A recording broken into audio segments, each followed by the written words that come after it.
The devil's advocates whisper in the hall, where justice wears a mask and truth begins to fall. Every thread they pull, every lie they weave, in the courtroom's dance, who's left to believe? Oh, the devil's in the details, hiding in plain sight, innocent until the gavel steals the light. True crime echoes through the hollow night, fighting injustice with no end. The devil's in the details, hiding in plain sight, innocent until the gavel steals the light. True crime echoes through the hollow night, fighting injustice with no end in sight.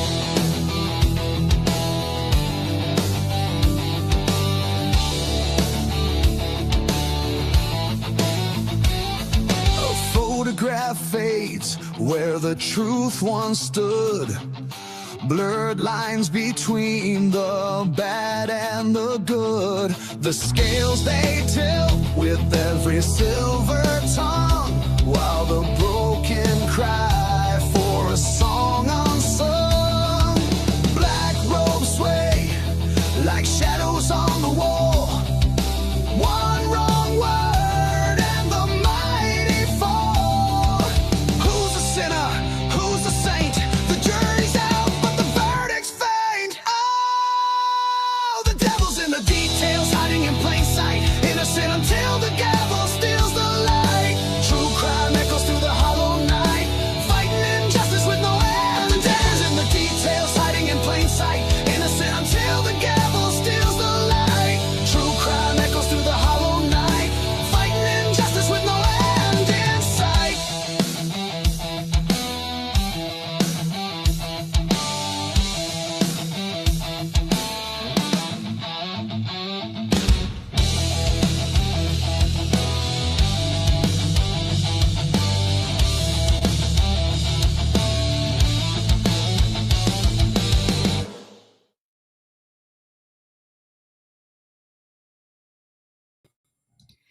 All right, everybody. It is a Saturday night edition of the Crimes After Dark show for the Devil's Advocates, and I have a panel backstage, not next door, backstage. The wife's next door, but the panel's backstage. Hopefully everybody can hear me. I'm pretty sure everybody's waving at me at the backstage so they can hear me. That's great. I've got the routine down that when I say, I'm not sure you guys can hear me, everybody starts waving like a motherfucker backstage. But thank you all for letting me know that you're back there. We've got a full panel tonight, so looking forward to tonight's show. I don't have a script for these shows most times, and this is no exception tonight, but I did spend quite a bit of time today with the forensics document that was released and some of the details that came out about the crime based on the forensics report. And even though the pictures are redacted and you can't see most of the pictures, it did tell a tale. I know that some people like Dago and stuff like that have been talking about it all day long, and I just got to look at it a little bit today. And so we're going to talk about that as a panel and what I saw, and you guys can talk. If you guys have seen it yourself, you can provide your input. If you haven't seen it, you can just follow my lead, whatever the case may be. Let's bring our panelists up on stage in the order that they're backstage. Dago, you're first. What's up? Forget about it. What's going on? How are we doing tonight? I'm excited, and I'm excited to have you and your crew joining us. So let's do this. What the hell was that? Something. I just came out of my chair there. My apologies. No worries. I thought that was some kind of special. I don't know what they're doing in the living room out that way. I think they're playing a game. It's all good. So it's good to see you. It's I know that you talked today about the same document I think that I'm going to cover today. I was lamenting to people a little bit, all day that I can't keep up with this case. Like no matter what comes out, somebody's already read it and done a 12-hour live on it already, and I'm behind the scenes. And I feel, in some regards, I feel defeated because I can't even get started before everybody's already covered and made opinions. But you don't feel bad because I had Bronx as a guest today. Bronx Tales, Logan from Bronx Tales, and she read it through. I didn't know. There's a couple things I knew from hearing other people talk about it, and I got to scan like a little bit. That's all I knew. I don't know anything else about what's in those documents, so don't feel bad. Well, I'll share the things that I've learned, and I could be wrong about it. I've got things to talk about as well. Let me get the rest of the panel up, and we'll and then we'll talk about that as well. Because I think, again, because one tends to read us a little monologue and get us kind of warmed up, I think I'll bring him in last, just because that way we don't have to interrupt the flow and come back to it again. So Robin, how are you doing tonight? Hello, I'm doing well, thank you. How about you, gentlemen? You have that cat perched behind you half the time. It's hilarious. He's a camera hog. He photobombs me all the time. Like, I Looks like don't know what we're- it is. He just senses the love That you're from on the camera. audience. I don't know. I was going to say, is it a normal thing for him to be up there only when you're on camera? Probably Yeah, only when you're on camera, right? No, he gets up here a lot when I'm on camera. I don't know what it is. Somehow I don't know if he likes the voices, like you guys' Yeah. voices, Oh, and maybe. I don't know. He just You know what's funny about that, guys? I've had more than one person tell me that their animals have gotten used to my voice, and when I'm on, their animals will actually pay attention and stuff like that. I think that's weird. Like they're My like, dog yeah, my does that dogs know too. your voice. I think my that's cats what know your it is. My dog's It's the kinda- same way with you. He knows people's voices now, and he comes walking Yeah. through looking for it's funny. It's weird. It is weird. It's you wonder what's going through their minds when that kind of happens. But anyways, good to see you. Another night in the den, as we call our denizens. We started out trying to find a way to call our community because I noticed that other communities all had nicknames, and we said we need a nickname, so we called ourselves the Devil's Den. Which then somebody said denizens one night, and it kind of stuck. We're like, that's kind of a cool name. We're the denizens.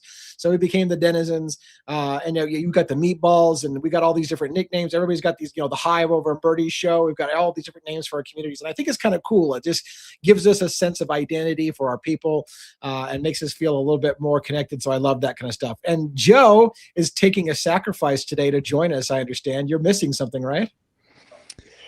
Yeah, well, hopefully I'm not totally missing it. As I said backstage, the first UFC card on Paramount Plus is tonight, right now. It's starting right now. And I'm a committed member of the team. And so I would rather be here with you guys and the denizens and the meatballs and the mods for my Saturday night.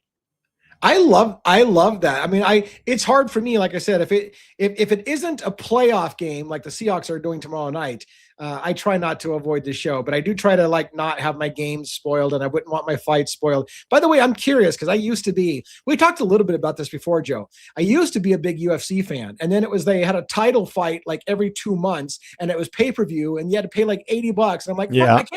I can't keep up with UFC. I stopped.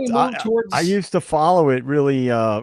closely. I had a blog. I had a UFC blog that I did for a while, and a website, and I was writing every week about MMA and the UFC, and then it just got to be ridiculous, man. The pay-per-view prices just kept going up, and I just thought, I'm like, this is bullshit. I'm not going to spend $80 for a pay-per-view. And then where I live, no bars get the fights.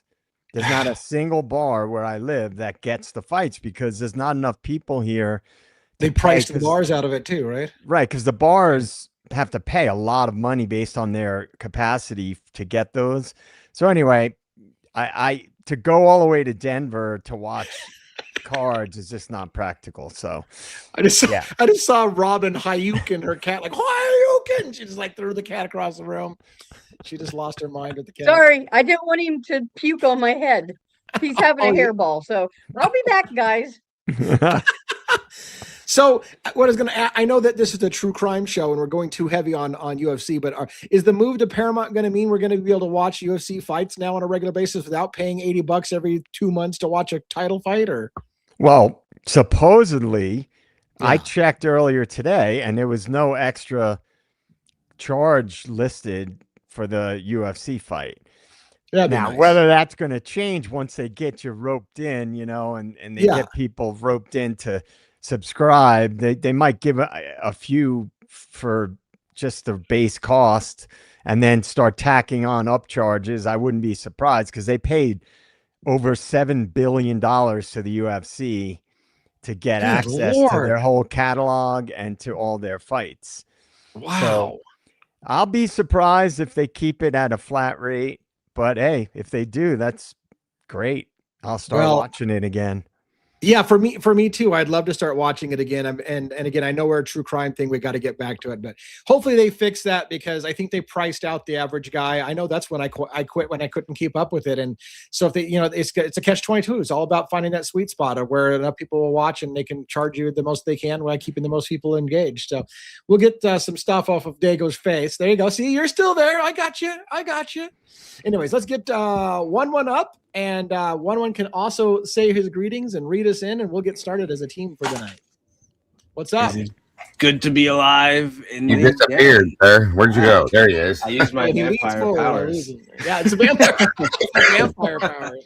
Yeah. Oh, you got. How is everyone doing? Hi, Dago, JJ, Robin. What's up, buddy? Good night, Jackson, Juliana, and my wife. Love you guys. Good to see you, man. Good to see you. All right. It's after midnight, not the dramatic kind, the quiet kind. The hour when the world feels honest, because there's no one left awake to lie to it. College towns aren't supposed to feel like this. They're supposed to hum, to breathe, to stay loud enough that nothing truly terrible can slip through unnoticed. But on one street in Moscow, Idaho, silence did exactly that. 4 lives ended before sunrise. A house stood still, and the rest of the world woke up to a story that still refuses to sit right. This is Devil's Advocates, and tonight, we're not here to repeat headlines. We're here to sit in the spaces between them. Because the Idaho 4 case isn't just about what happened.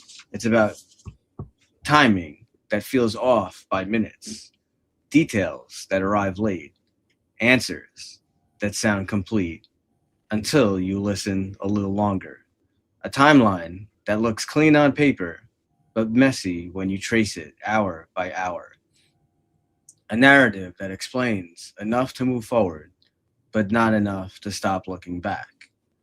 We're told the evidence speaks for itself, but evidence doesn't speak. People speak for it. And sometimes what they leave out is louder than what they say. Tonight, we slow everything down. We examine the moments everyone rushes past. We question what's considered settled and ask why certain questions never seem to make it into the room. Not to provoke outrage, not to chase conspiracy, but because justice deserves pressure and truth rarely survives without it. This isn't about taking sides. It's about refusing to confuse certainty with understanding. So we play devil's advocate. We test assumptions. We challenge timelines. We look at the case from angles most people would rather avoid. Lower the lights, let the silence breathe, stay uncomfortable. Because when a story leaves this many loose ends, the worst thing you can do is stop pulling. This is Devil's Advocates, and tonight, we don't accept a story just because it was told.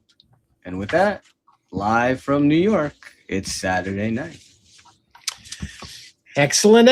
Well, it's good to be here on a Saturday night, whether we're in New York or on the West Coast or in Australia or UK or South Africa or all the places all around the world that we have people watching.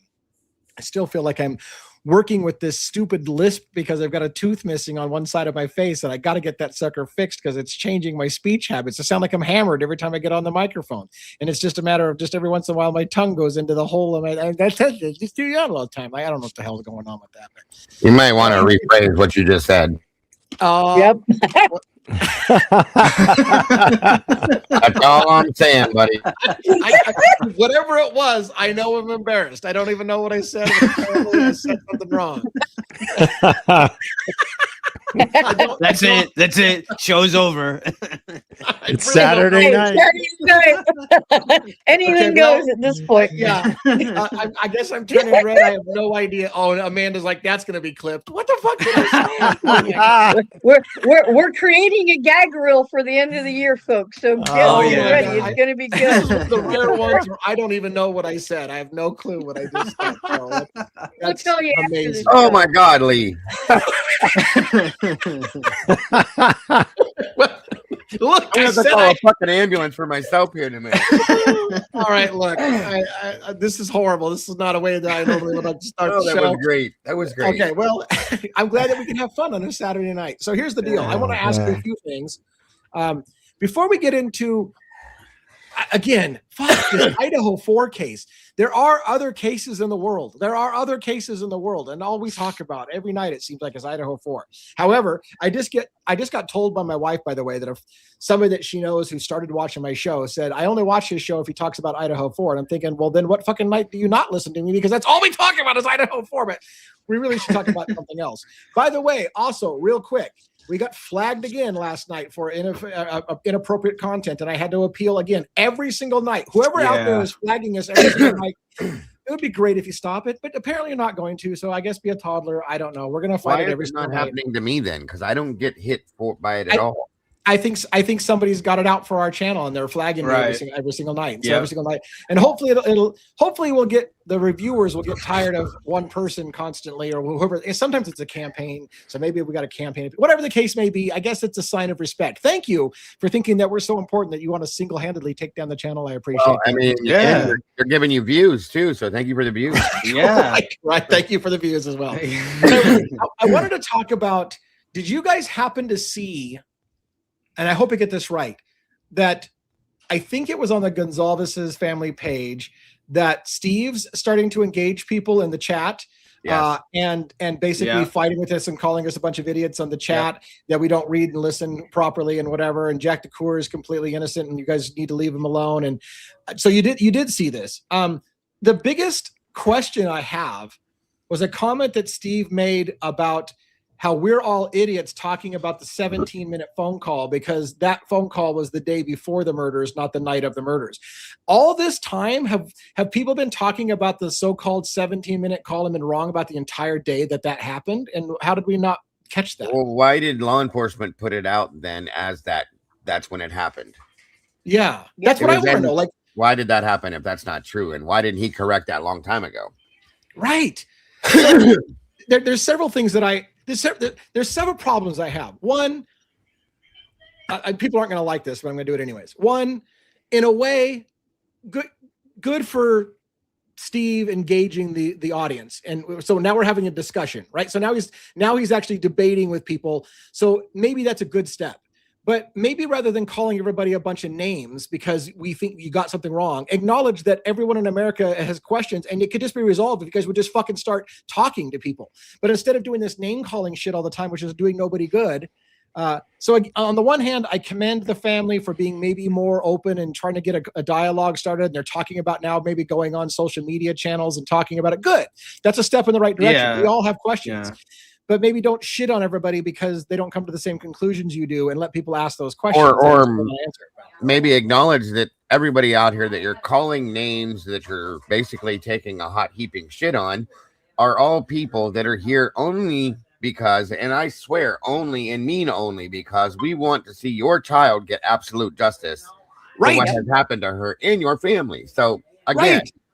Right. Well, you know, Steve G has always come across to me from day one as sort of like more conservative or libertarian. Yeah. So if people don't believe the official story, it's not his concern to try to change people's minds. Yeah. That's not the way life is and the world works. Yeah. He knows what he knows, and he's directly connected to it. And and anybody would understand that.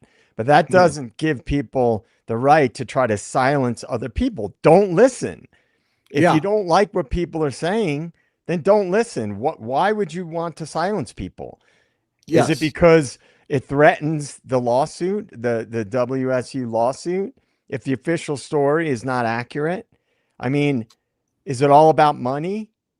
I mean, Yeah. if Well, sadly, it makes you wonder, Joe, because what other option do we have to see it in, other than what you just said there? Truly, yeah. I mean, if I have my beliefs about Koberger, and that nothing has changed my belief as of yet on what I think his relationship to this whole thing was, but I could be wrong, and that's fine.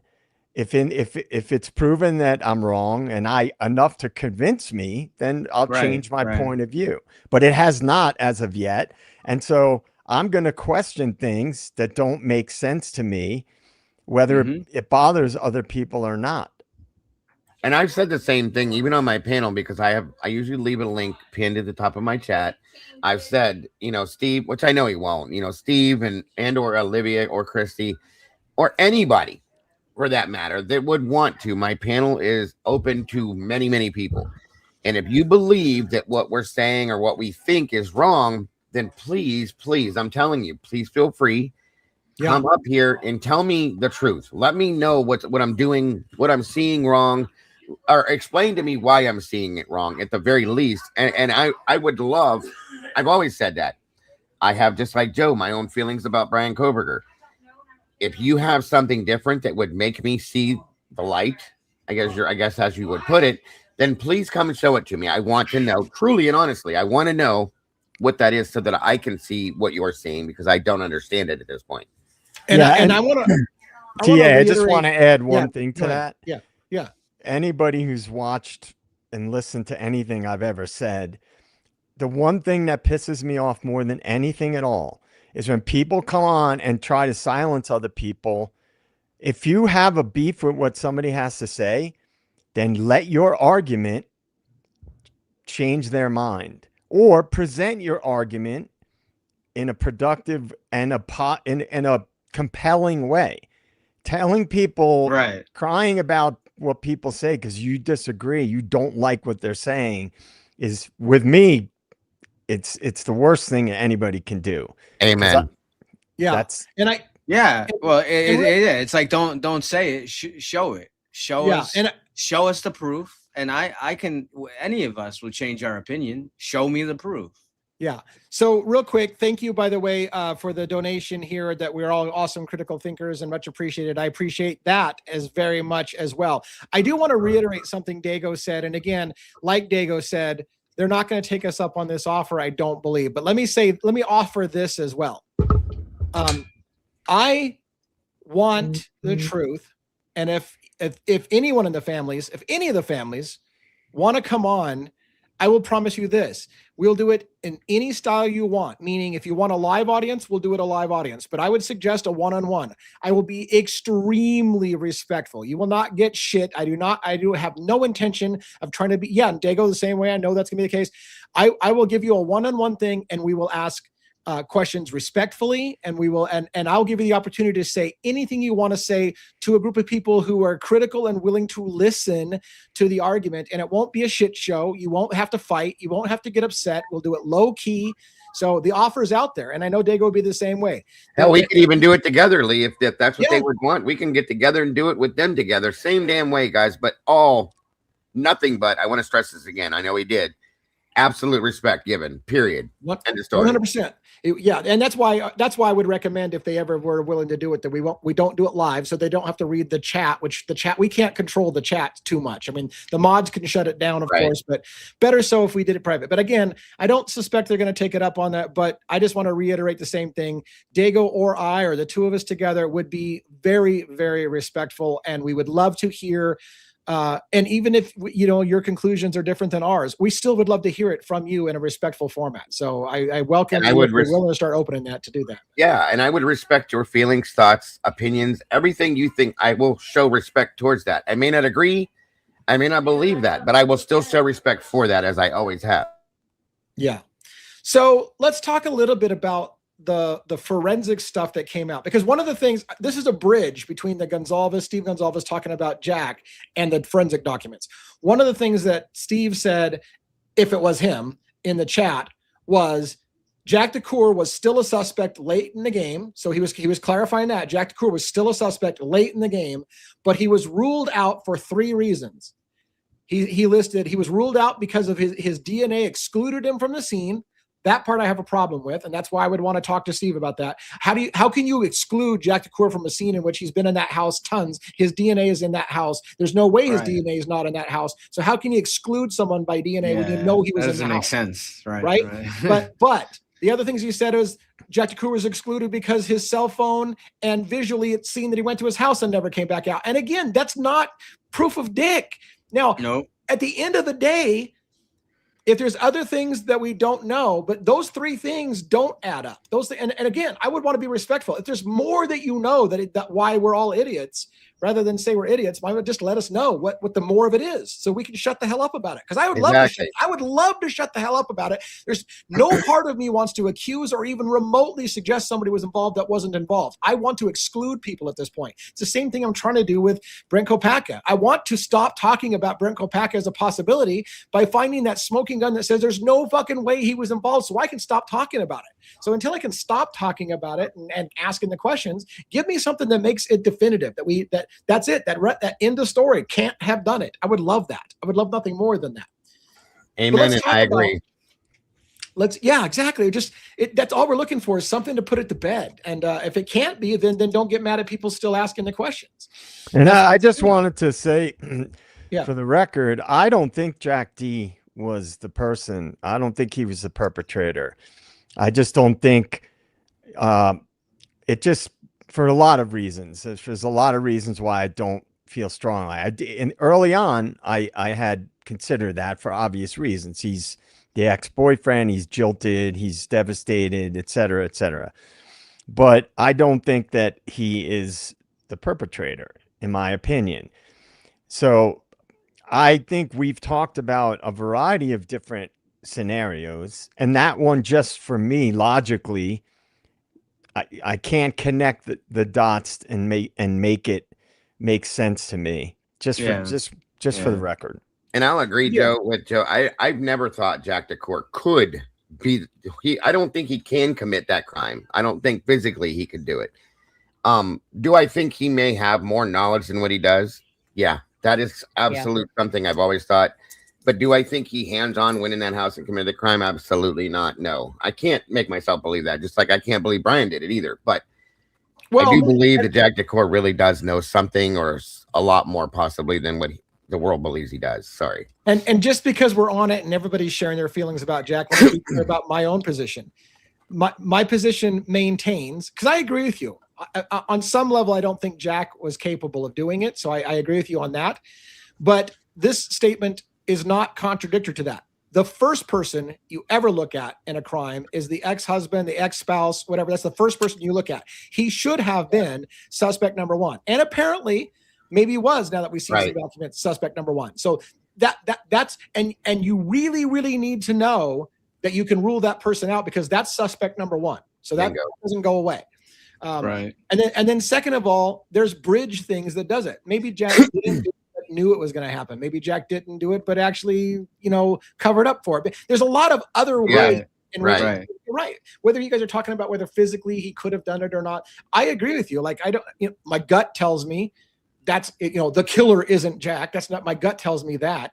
But does that mean that there's no involvement whatsoever? That I don't know that you guys have convinced me, and I don't think you need to, that there's not an involvement somewhere. But that's just it. We're just asking for connections, right? I read something today.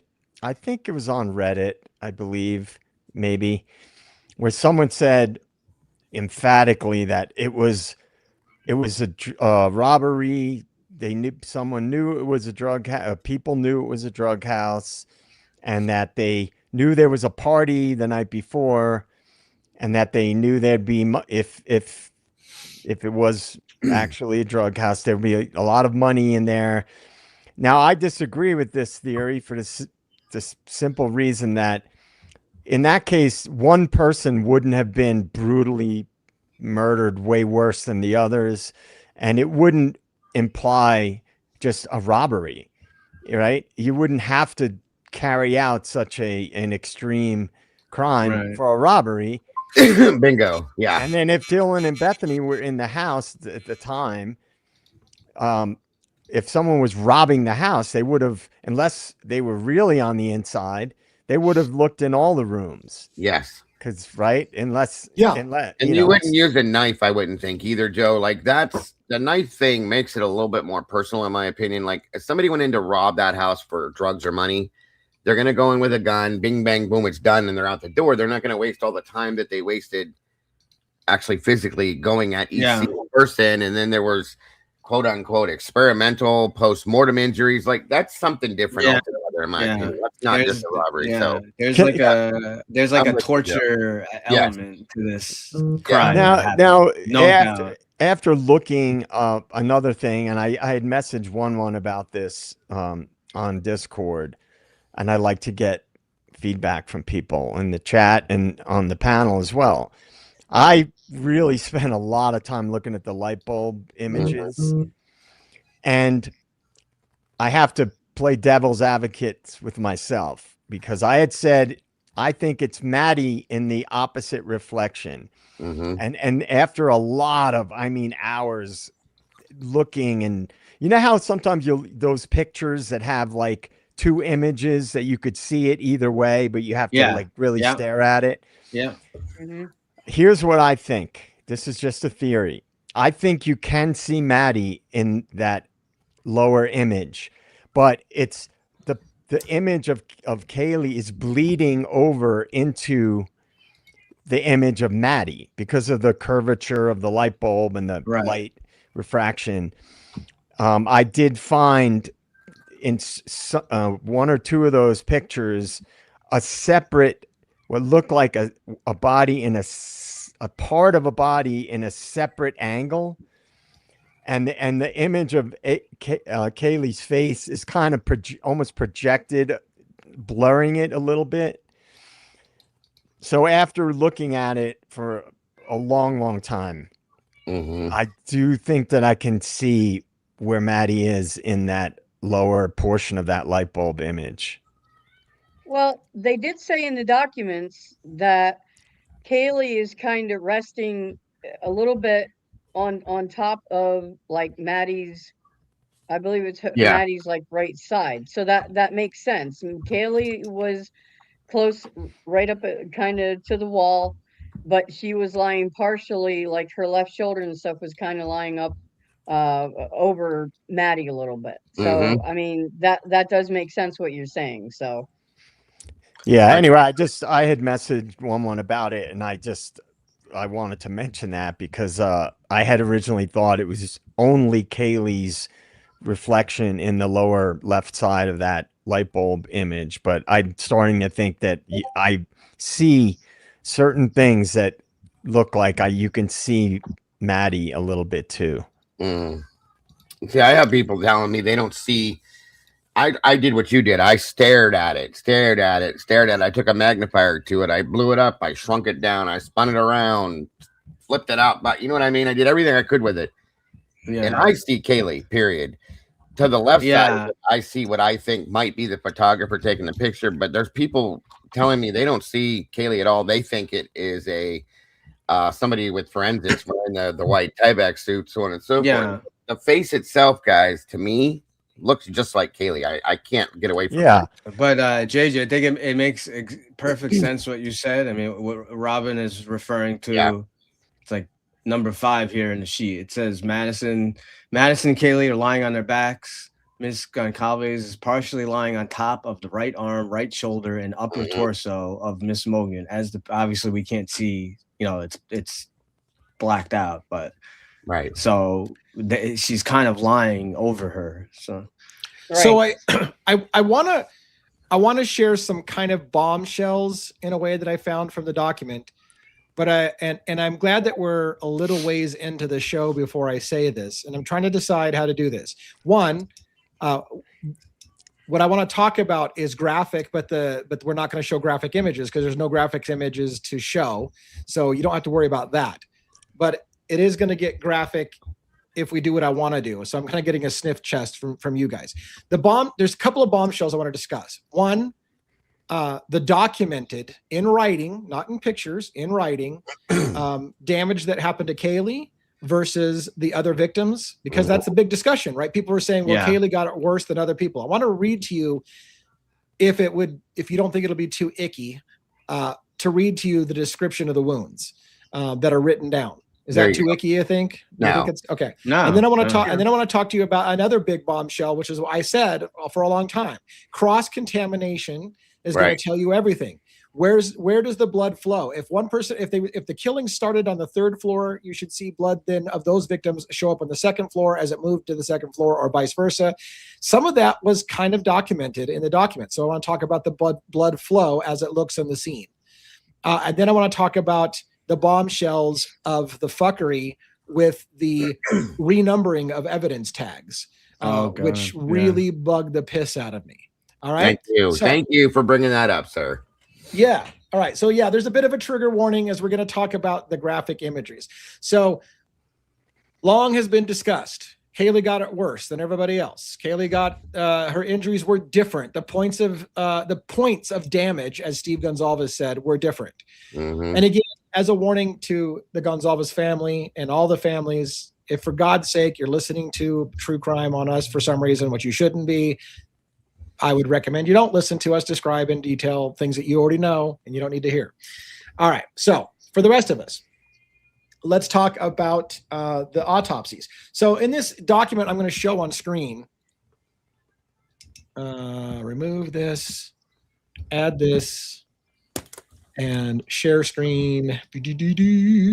All right. So this is from an exhibit on the forensics data. And oops, you're not seeing it because I haven't added it to screen.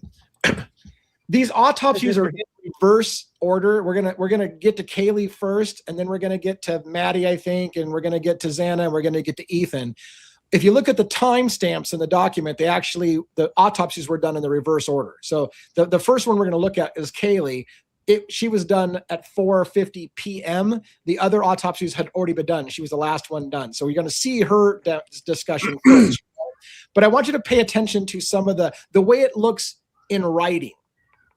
Kaylee Gonzalez's injuries. Cause of death. Multiple sharp force injuries. Significant contributors to death were blunt force injuries to the head and asphyxial injuries. Now, asphyxial injuries, we talked about this a little backstage. Some people think that means that she was choked to death. It could simply mean that she was choking on her own blood. That would be consistent. It's a contributing factor to the multiple sharp force injuries. And again, if we didn't say so already, trigger warning on this kind of stuff. It is, and unfortunately, I had to keep the parental advisory up and put it right on top of Joe's face. Thank you. Yeah, but you know what? Your eyeballs are kind of looking over it. So there's that. Yeah. So listen, Kaylee received stab and incised wounds of the scalp, face, and neck over 24 times. Over 24 injuries to the face, scalp, and neck. 11 times incised wounds to the chest. 3 stab and incised wounds to the upper extremities. That could indicate defensive wounds like arms, hands, fighting back kind of thing. Punctures of the outer table of the skull, injuries to teeth and tongue, perforations of the subclavian artery and vein, which is in the neck, the hemorrhage into the chest cavity. Blunt force injuries include scalp laceration, bleeding around the brain, nasal fracture, which again, people said she was punched in the face, whatever, scrapes on the nose and cheeks, bruising around the eyes, patterned bruises extending across the lower face. Petechial hemorrhages were present in the eyes and mouth, and blood alcohol concentration of 0.107. So not real drunk, just barely over the legal limit for driving, right? Well, I guess it's 0.08 in Washington State, and I don't know what it is in New York. Idaho. Same for us. But anyways, so listen to the numbers, right? 24 plus stab wounds to the head and face, 11 to the chest, 3 to the upper extremities, and some other blunt force trauma. I want to compare this with Xana's. I'm going to jump down to Xana's. Xana Kernodle. Again, cause of death, multiple sharp force injuries, including abrasions and contusions to the head, torso, and extremities. Significant findings include stab and incised wounds to the scalp, face, and neck, 23. Stab wounds to the chest, 7. Stab wounds to the abdomen, 4. Incised and puncture wounds of the back, 3. Incised wounds, upper extremities, 25. Incised wounds of the lower extremities, 5. Punctures of the outer table of the skull, perforations of the jugular vein, heart, lung, pulmonary blood vessels, hemorrhaging of the chest cavity, wounds extending the bones of the right hand, scrapes, bruises to the face, torso, extremities, blood alcohol concentration of 0.229, significantly more alcohol, and amphetamine levels. But to me, the first thing that jumped out is, if I were to look at this on paper, Xana got it worse than Kaylee. If I were to look at it on paper. She's got about the same number of attacks to the head, but she's got a whole crap ton more to the stomach, the back, the upper body, the extremities. And yes, she was fighting back. As Kathy Mabbitt said, the coroner, she put up one hell of a fight. But it leads to the question. Steve was very adamant. Kaylee's wounds were different and more significant. We've heard online Kaylee's wounds were way more significant. Someone described it very, very graphically as basically like a deer hunting scene, and I'll let your mind run with that on its own. But the point being is, on paper, on paper, it looks like Xana got it worse, and maybe it's because Xana was fighting back.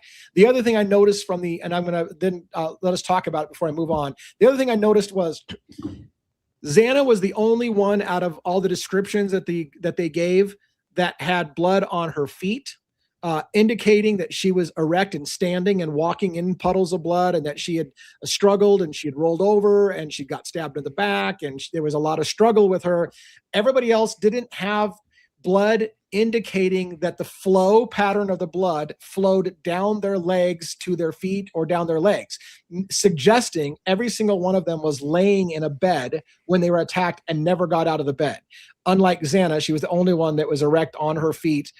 So I just wanted to get your thoughts, if you guys have seen all this and had thoughts about it. I have a issue with that. If Kaylee never stood up, how was she stabbed in the back? Well, Kaylee wasn't listed as stabbed in the back. It was Xana that was listed as stabbed in the back. No, you just read it. Yeah. I thought you just read that Kaylee was I stabbed think he was referring to Xana with that.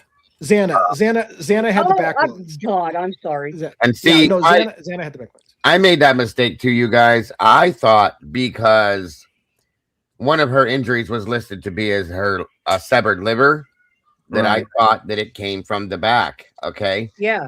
And I'm guessing at this point, no. And it's still, I still don't quite understand how some of the injuries were achieved if Kaylee was laying in that bed. But I don't either. The problem. Right. Here's the big problem, because looking at the bed itself and in the room, there's nowhere near enough blood to match up to what you're saying that these injuries match. Like, there doesn't at all. It's weird.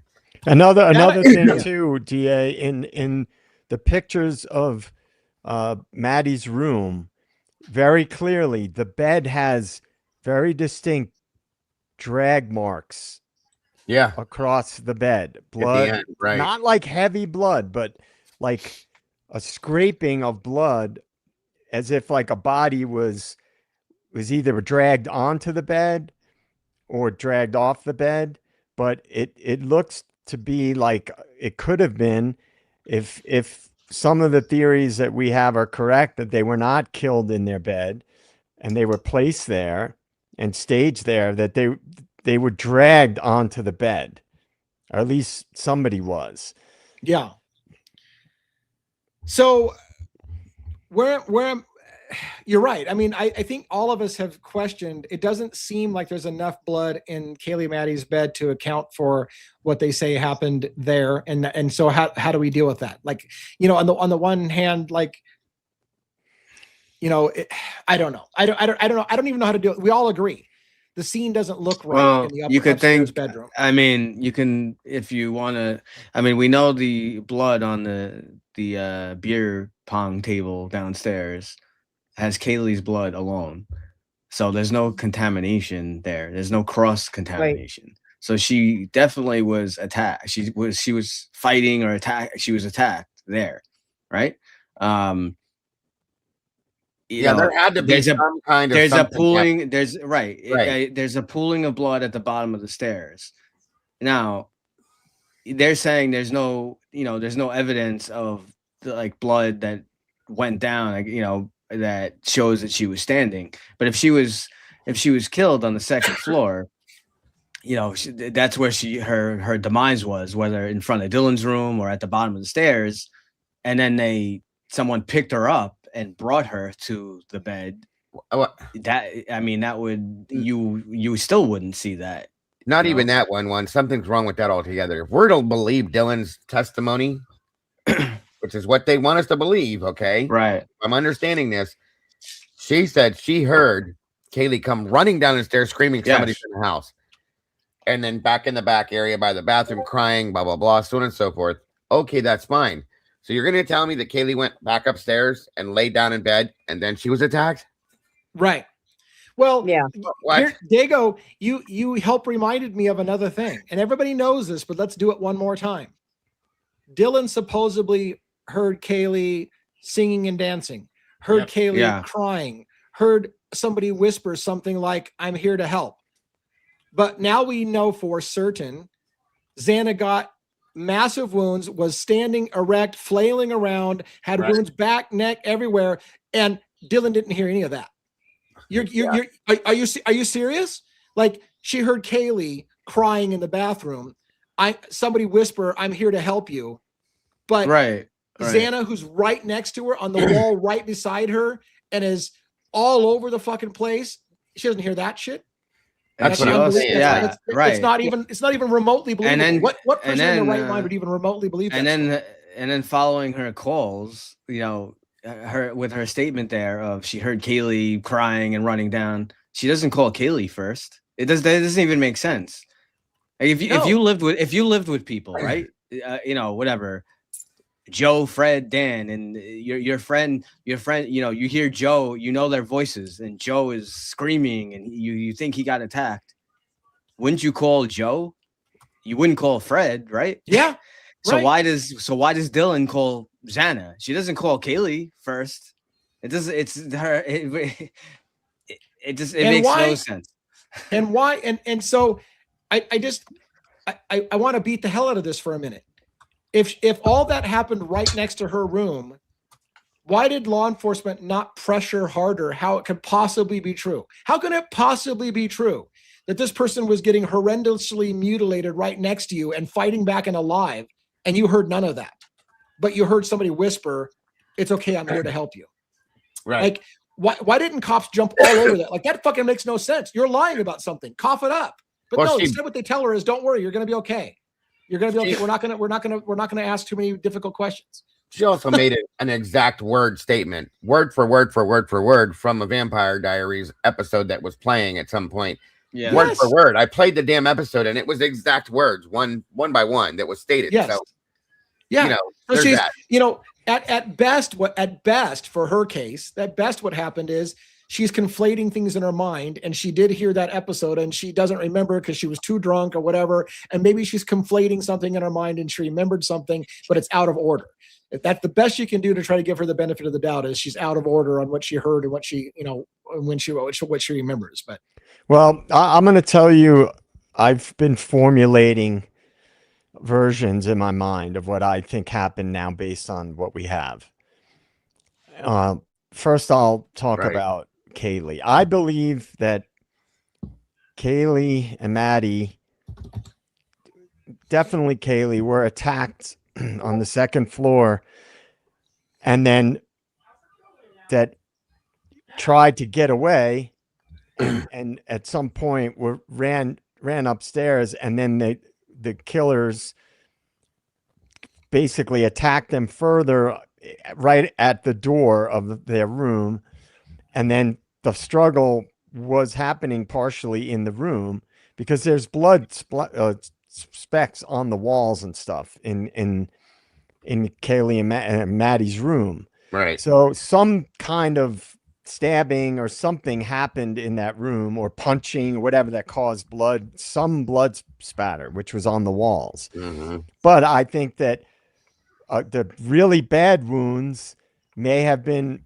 outside of the room.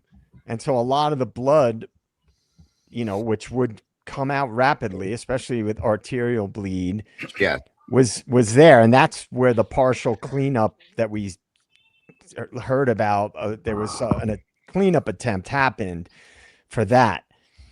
And so I think that Kaylee and Maddie, by all accounts, were staged in their beds and covered up.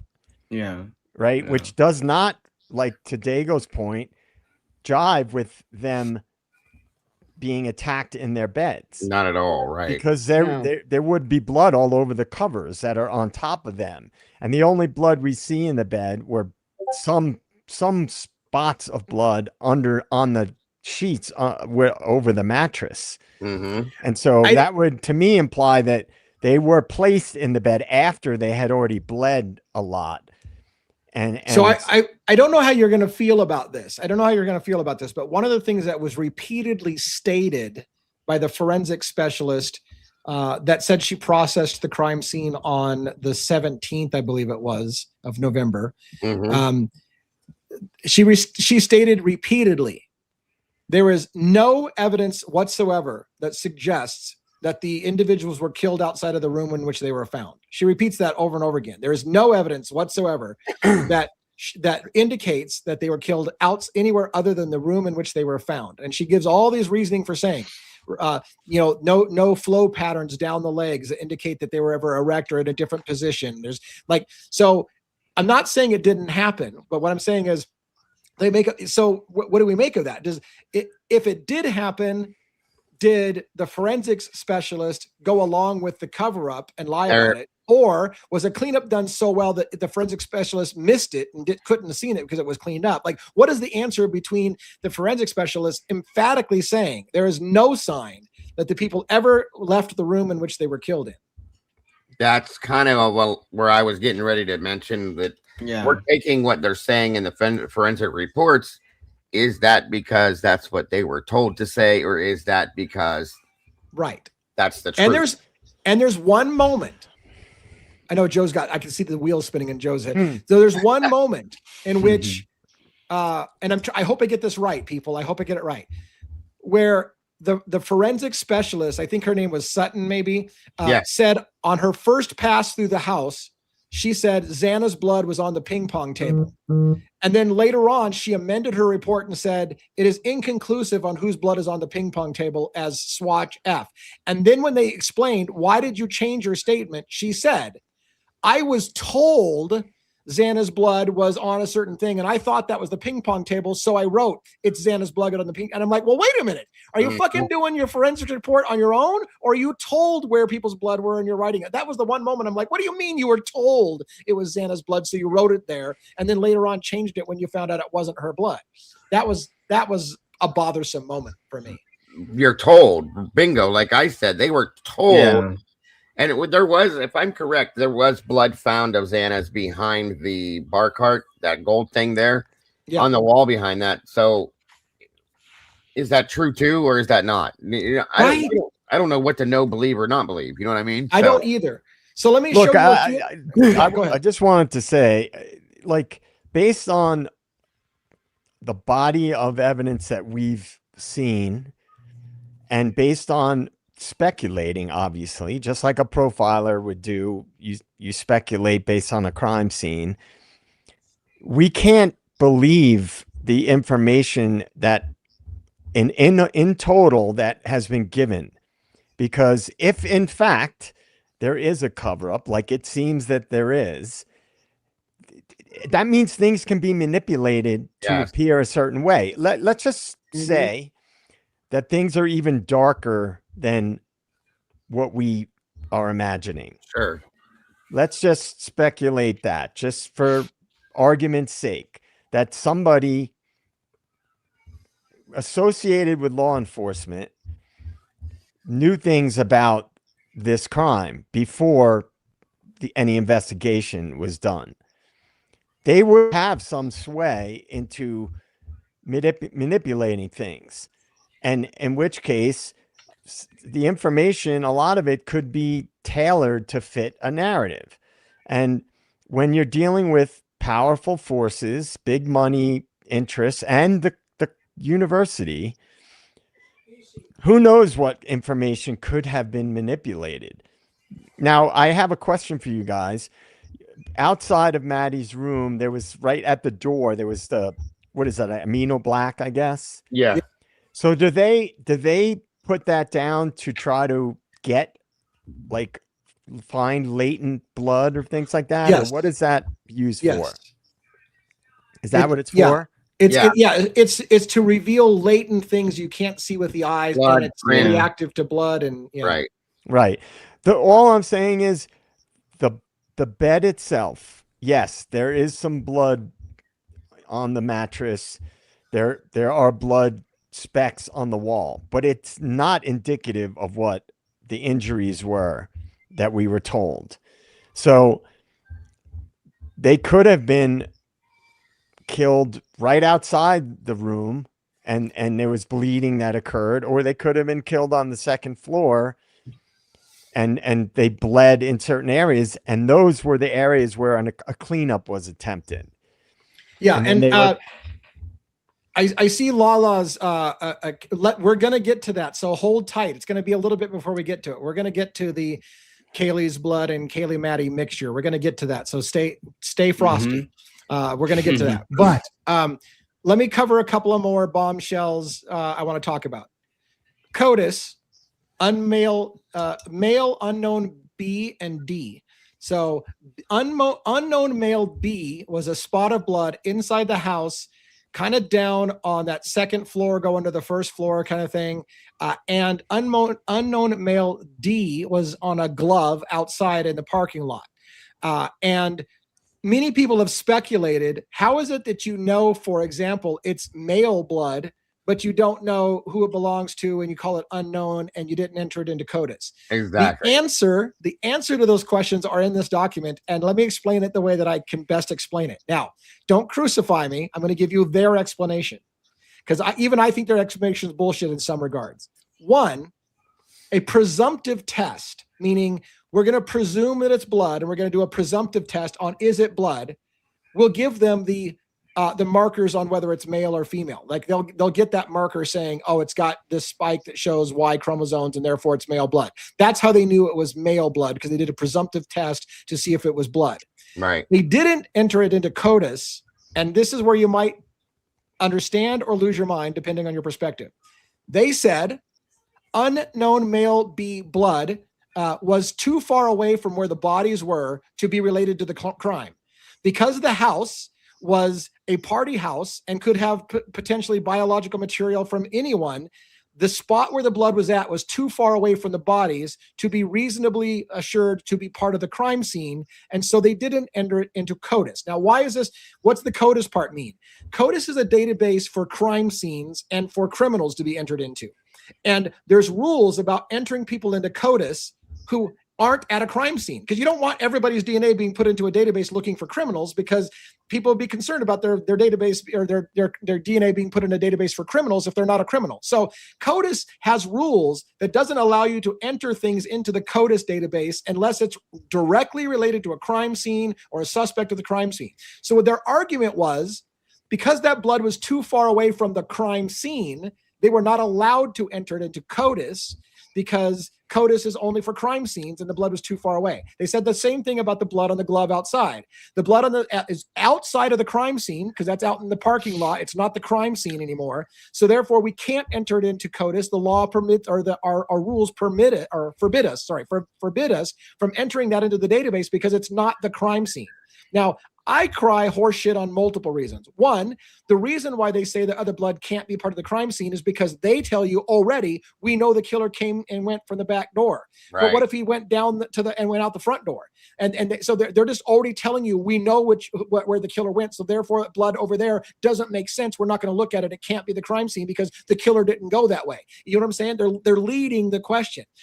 What if the killer did go that way and you dismissed it because you assume you know where he went? That's the problem. Second of all, I don't know how a bloody glove out of the parking lot of a quadruple homicide or a pair of panties outside where 3 women were killed is not part of the crime scene to look at. So I think that's horseshit. And then further, before I let you guys talk, along the same lines, Nick Balance, when they were talking in this same document about the cell phone thing, put a 100-meter circle around the house and labeled it CS for crime scene. Yep. And then said, any car that pings off a cell tower that went through that 100-meter circle entered the crime scene.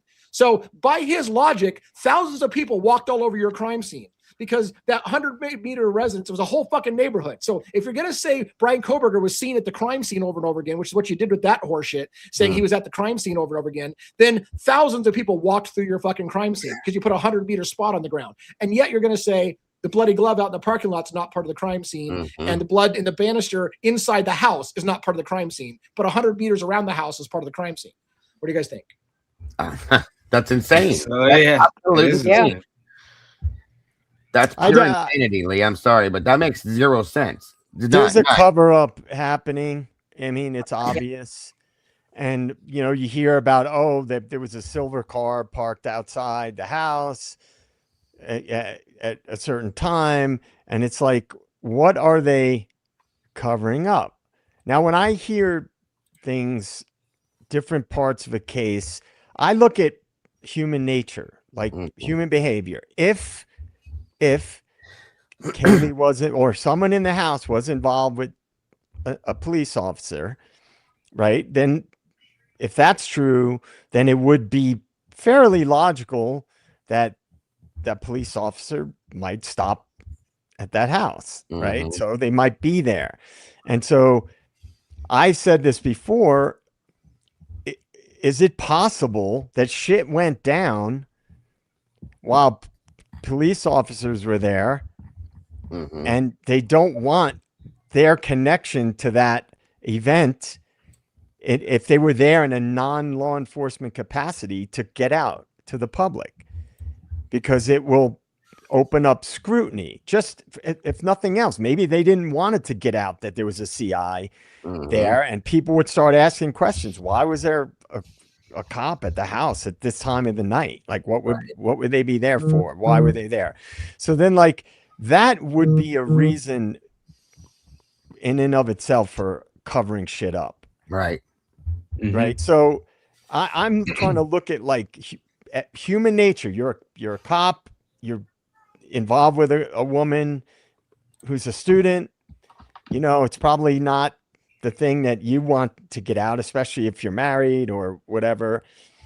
And so there's a lot of things that could be explained by, like, let's just say hypothetically Rosie being there.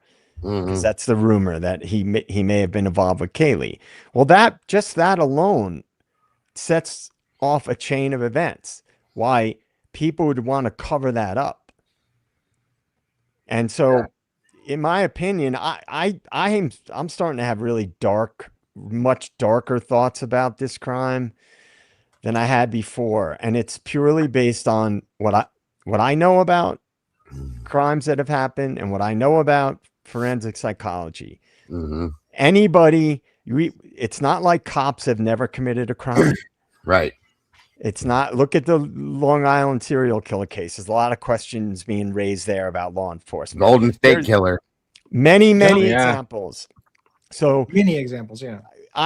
We can't be afraid to theorize things. It doesn't mean we're saying this person is guilty, but you have to look at all possibilities, right? Because you just have to part of critical thinking. Yep. Yeah, I mean, it's if a police, no matter how dark it is, Joe, like, that's a fact, guys. There's things that your mind will tell you, oh, we can't think that. That's not right. That's just right. Not right. Oh, people don't want to hear that. I better not say that. But the reality is, I mean, there's been many. This is, anybody can confirm this, instances of bad cops doing really fucking bad things. Yes. And jealousy, substances all play a role. And in my opinion, there were drugs involved both directly in this case and indirectly. Yeah. So I think for a crime that violent to occur, in my opinion, it would have to be either very personal, either drugs were involved, people were high, or both, a combination of the two. for it to be as brutal as it is. So anyway, I'm just putting it out there because my mind is starting to go to things that have been sort of like taboo to talk about. Yeah. And, you know, anyway. Right. Yeah. We're gonna get to a few more bombshells, and then we can continue to banter this around for a while. I'm gonna give you a few more bombshells. One of which, by the way, I'm gonna tease something coming up in a moment because it's the biggest bombshell in my opinion, the biggest one. But there's a lot of talk in the forensics document by Sutton about diluted samples of blood. There's a lot of talk about diluted samples of blood, and she uses a wording that says Kaylee's basically what she says is Kaylee's saliva and or snot, right, mucus from the nose or mouth or spit from the mouth could have been the substance that diluted the blood sample. So she'll talk about how the blood sample's been diluted with another liquid which cannot be excluded as being saliva or mucus from the victim itself. So like if they had spit up or if it's a mouth injury or whatever, right? And so several times a lot of times she makes this sample was diluted and it cannot be excluded that the victim was the contributor of this other liquid. Later, you're going to find out officers diluted the samples on scene before Idaho came and processed the scene, and they were the ones that diluted the samples. And so when they called her on it, when the defense calls her and says, look, these samples are not diluted because of the victim's saliva and mucus, her response was, I didn't say it was. I said that it could have been. It's the typical, it's consistent with bullshit. The cops that diluted the samples. It goes alongly with that same thing with that jacket that belonged to Dylan that Blaker found and realized that, oh, wait, I need to go dump Amino Black all over this and completely destroy it. All the evidence and any on it, it has to be destroyed now. So, yes, bullshit. It's so much bullshit. So I'm sorry to interrupt, but yes. No, again, I'm kind of teasing ahead of time because I want people to realize there's a big shocker coming in the discussion. And this is going to take us a little bit to get through. I want to show on screen now. I'll be right back, guys. All right. I've said before, cross-contamination will tell us the answer to things like, did the killings start on the third floor or did they start on the second floor because of the cross-contamination between the scenes? So now comes a little bit of that evidence. This is a picture of the third floor, top where Maddie and Kaylee had been deceased. The room off to the left that you see open is actually Kaylee's room. That's not where the murders happened. They would happen around to the right in Maddie's room, allegedly. But look at all the staining marked here. Stain 41, stain O and N on this side of the wall coming down from the third floor. As well, we will look down here. There's another picture of 41 on the rail, another one of 41 on the rail, close up of 41 on the rail. And then there's blood on the inside, M and L. Coming down the staircase, there's J and E. We're going to see some more pictures. Now we're going down. So that was this part of the staircase. Now we're flipping down, going to the lowercase. There's another smear here called K. There's another, close-up of K. Then down, coming to Dylan's room, another stain there, J, they've got indicated, and so on. The moment that we're going to talk about right now, without going into all the details, is every single one of those samples is primarily Kaylee's blood, and sometimes Maddie's blood, no other person, no Xana, no Ethan. And so it starts to answer that question.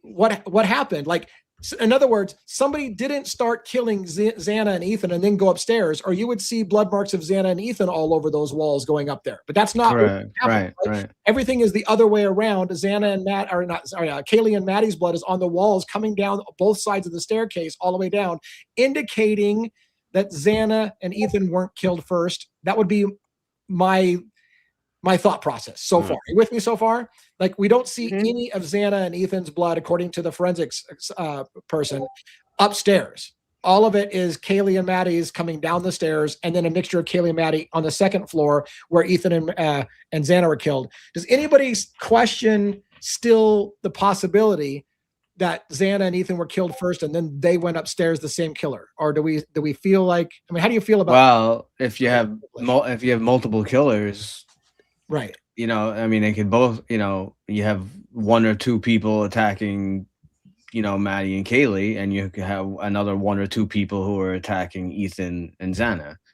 Yeah, and it could both be going on. It doesn't necessarily mean that one happened and then the other. They could both have happened relatively close to each other too, or like at the same time. Good point. Now on the screen, I'm going to show you a few more things. We're going to start to move to that shocker. This is the ping pong table. So coming down the stairs, you've got this ping pong table. There was a stain on here, number 39, that allegedly is primarily Kaylee Gonzalez's blood on the table. There's stain F, which is a swipe stain right here. So there's 39 close up, and there's kind of like a very diluted. And they mentioned, the forensics person mentions this tipped over solo cup as a possible contributor of the liquid that may have diluted this sample. We're going to find out, I think later on, it was an officer that actually diluted that sample. Surprise.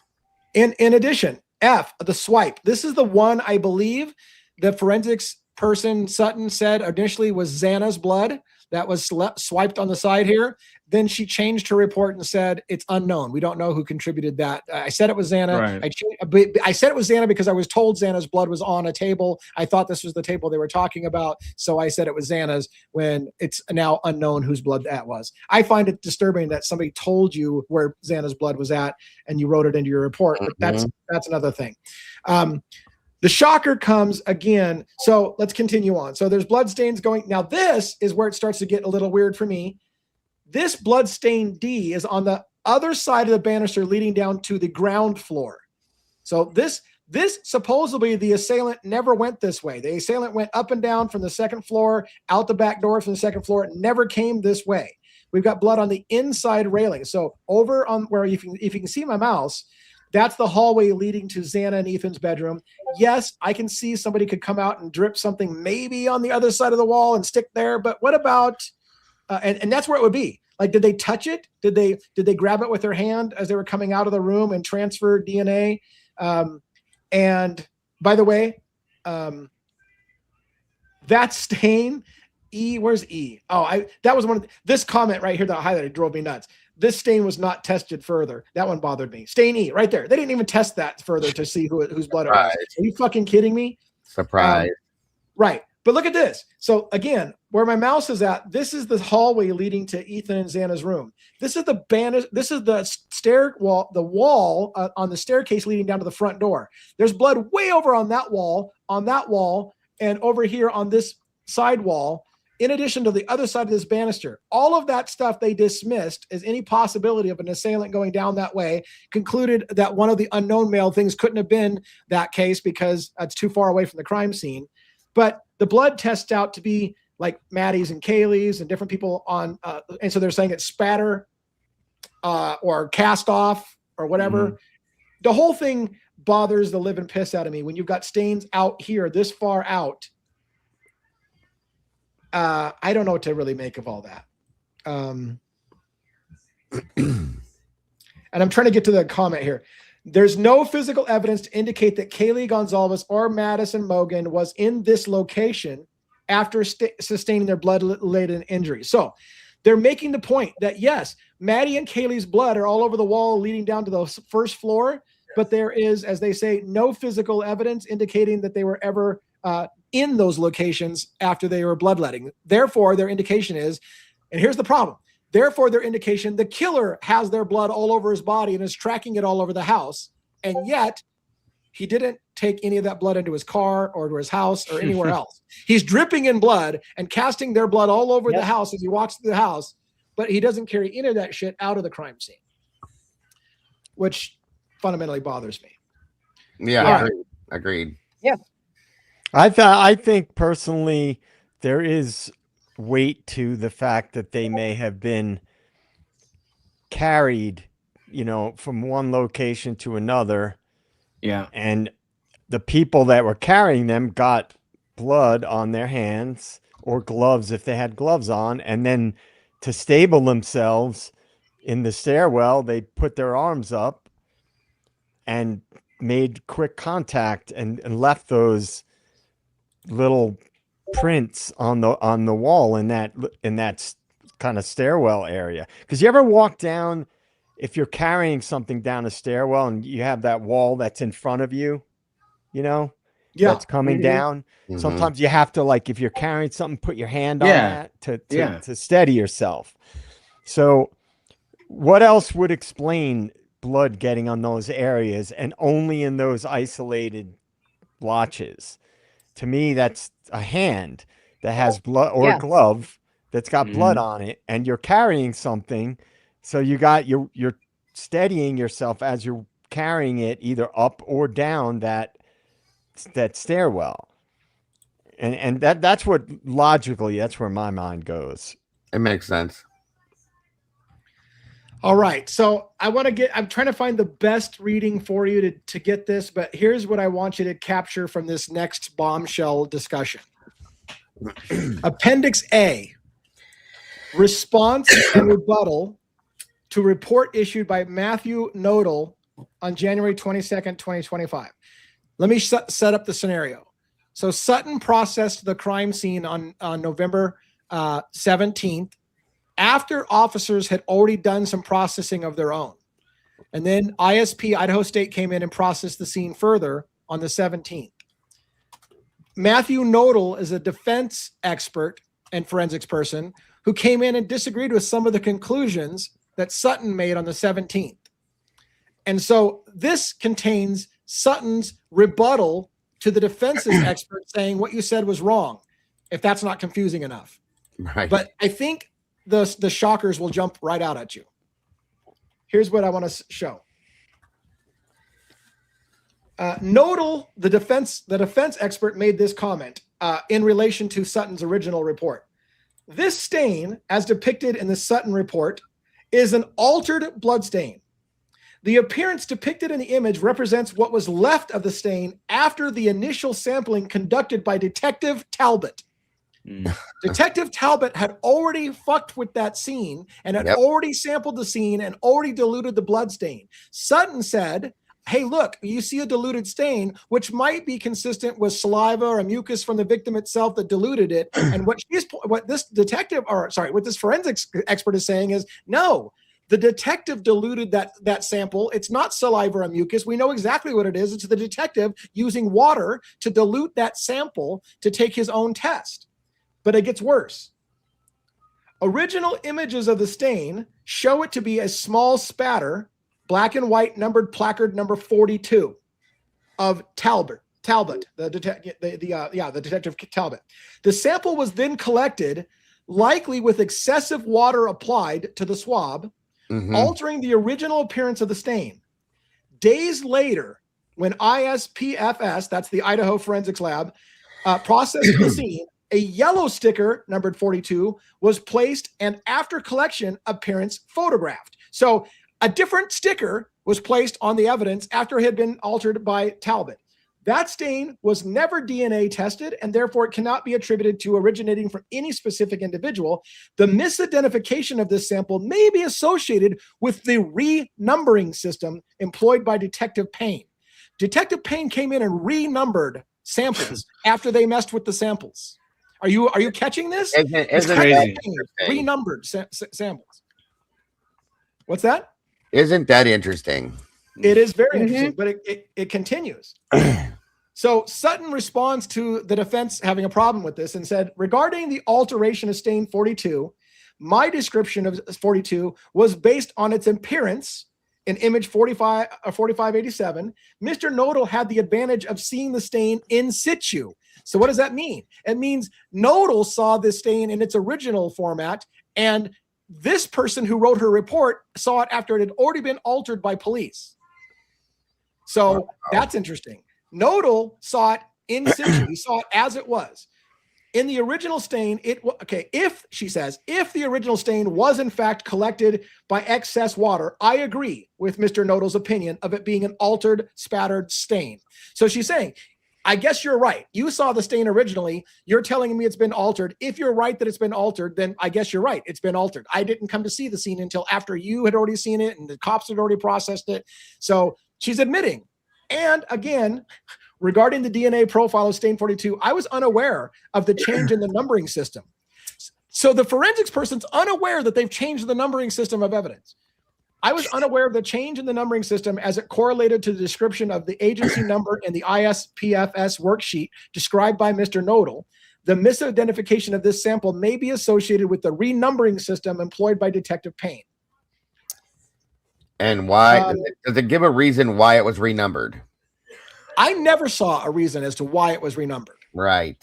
I never saw a reason to why it was renumbered. Once again, Joe, the fuckery is real. It's a colossal level of fuckery. It's real. And I don't understand how, as a judge, you look at this shit and you just go along and everything is hunky dory. As a judge, you should have said. I mean, you got two different judges who just thought, oh, well, you know, who cares if shit gets renumbered or whatever? We're still gonna, you know, I'm still gonna allow the prosecution to pin everything on this one guy.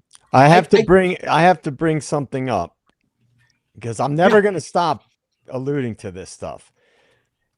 If hypothetically Kopacka had some involvement in this, just hypothetically, we've thrown around this idea before. Mm-hmm. The feds, the military, specifically the military, have complete dominion over a town, of course, a city. This is not even in question. Literally, under national security laws, they have dominion, period.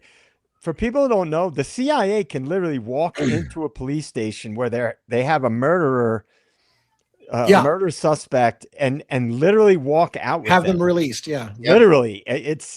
I'm telling you guys. I promise you, I'm not making this up. In some senses, the FBI can do the same thing too. Yeah, anything that on the federal level that can be connected to national security in any way, has dominion. So every judge, like, we're all sitting here going, how the fuck is the judge not addressing this? Because if they got the order, if they got their marching orders, they are going to march. Believe me, it's. I know I'm getting fired up about it. I apologize. Good reason to get up. Sorry, this kind of stuff gets me really fired up. But so I just want to let people think, because I always say why. Why wouldn't a judge address these things? Yep. Why wouldn't good people come forward and go, hold on a second, none of this stuff adds up. I'm not going along with this. Because if the big daddies in the government and the military and intelligence related agencies say, no. We can't let this get out to the public. Right. Once you get your marching orders, that's it. All bets are off. Nobody plays the hero when you're talking about that level. They do not, because we all know what happens if you try to play the hero when you're dealing with these levels.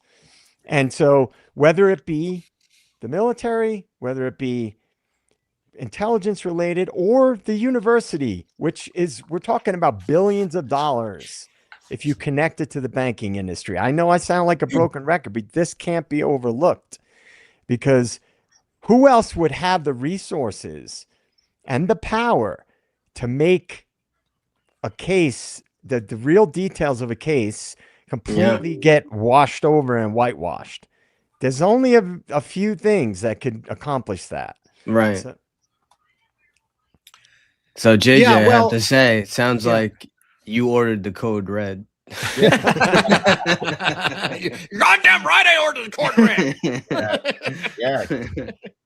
Thank you, one. That was good. That was good. I mean, again, I'm not making any accusations, but many of us wonder why Payne was put in charge. And then now you see Payne, was he the one that discovered the knife sheath? Is Payne the one renumbering evidence at the scene? Is Payne like what? It just, you have to ask all those questions. Is that what happened? Like, why? If he's in charge though, Lee, why is Dustin Blaker's name on every fucking document that's released and not Payne? Explain that to me. Good question. Fixer. Thank you, Joe. He was brought in. We've talked about this. This is nothing new. He was brought in as a fixer, and I got to give credit to Payne. He's very well spoken. He's very calm. Yeah. Very, very calm. Very calm. And so to me, I can't help but to, my mind can't help but to go to that. I can't avoid what my logic takes me to. Yeah. And you're not forbidden from talking about it. So I mean, I'm glad that you do. I always say follow the money, and when you start getting into what you talk about, some of the money angles, you can't ignore that. I want to talk about that table and Xana's blood for a minute. Sutton's report: Xana Kernodle was injured in proximity to this table. That was something that Sutton originally wrote. Xana Kernodle was injured out on the main floor by the ping pong table. Right. Nodal had a problem with that, and Nodal's comment is this: as a single drop deposited with potential dilution, it cannot be determined when this drop arrived or what specific mechanism generated it.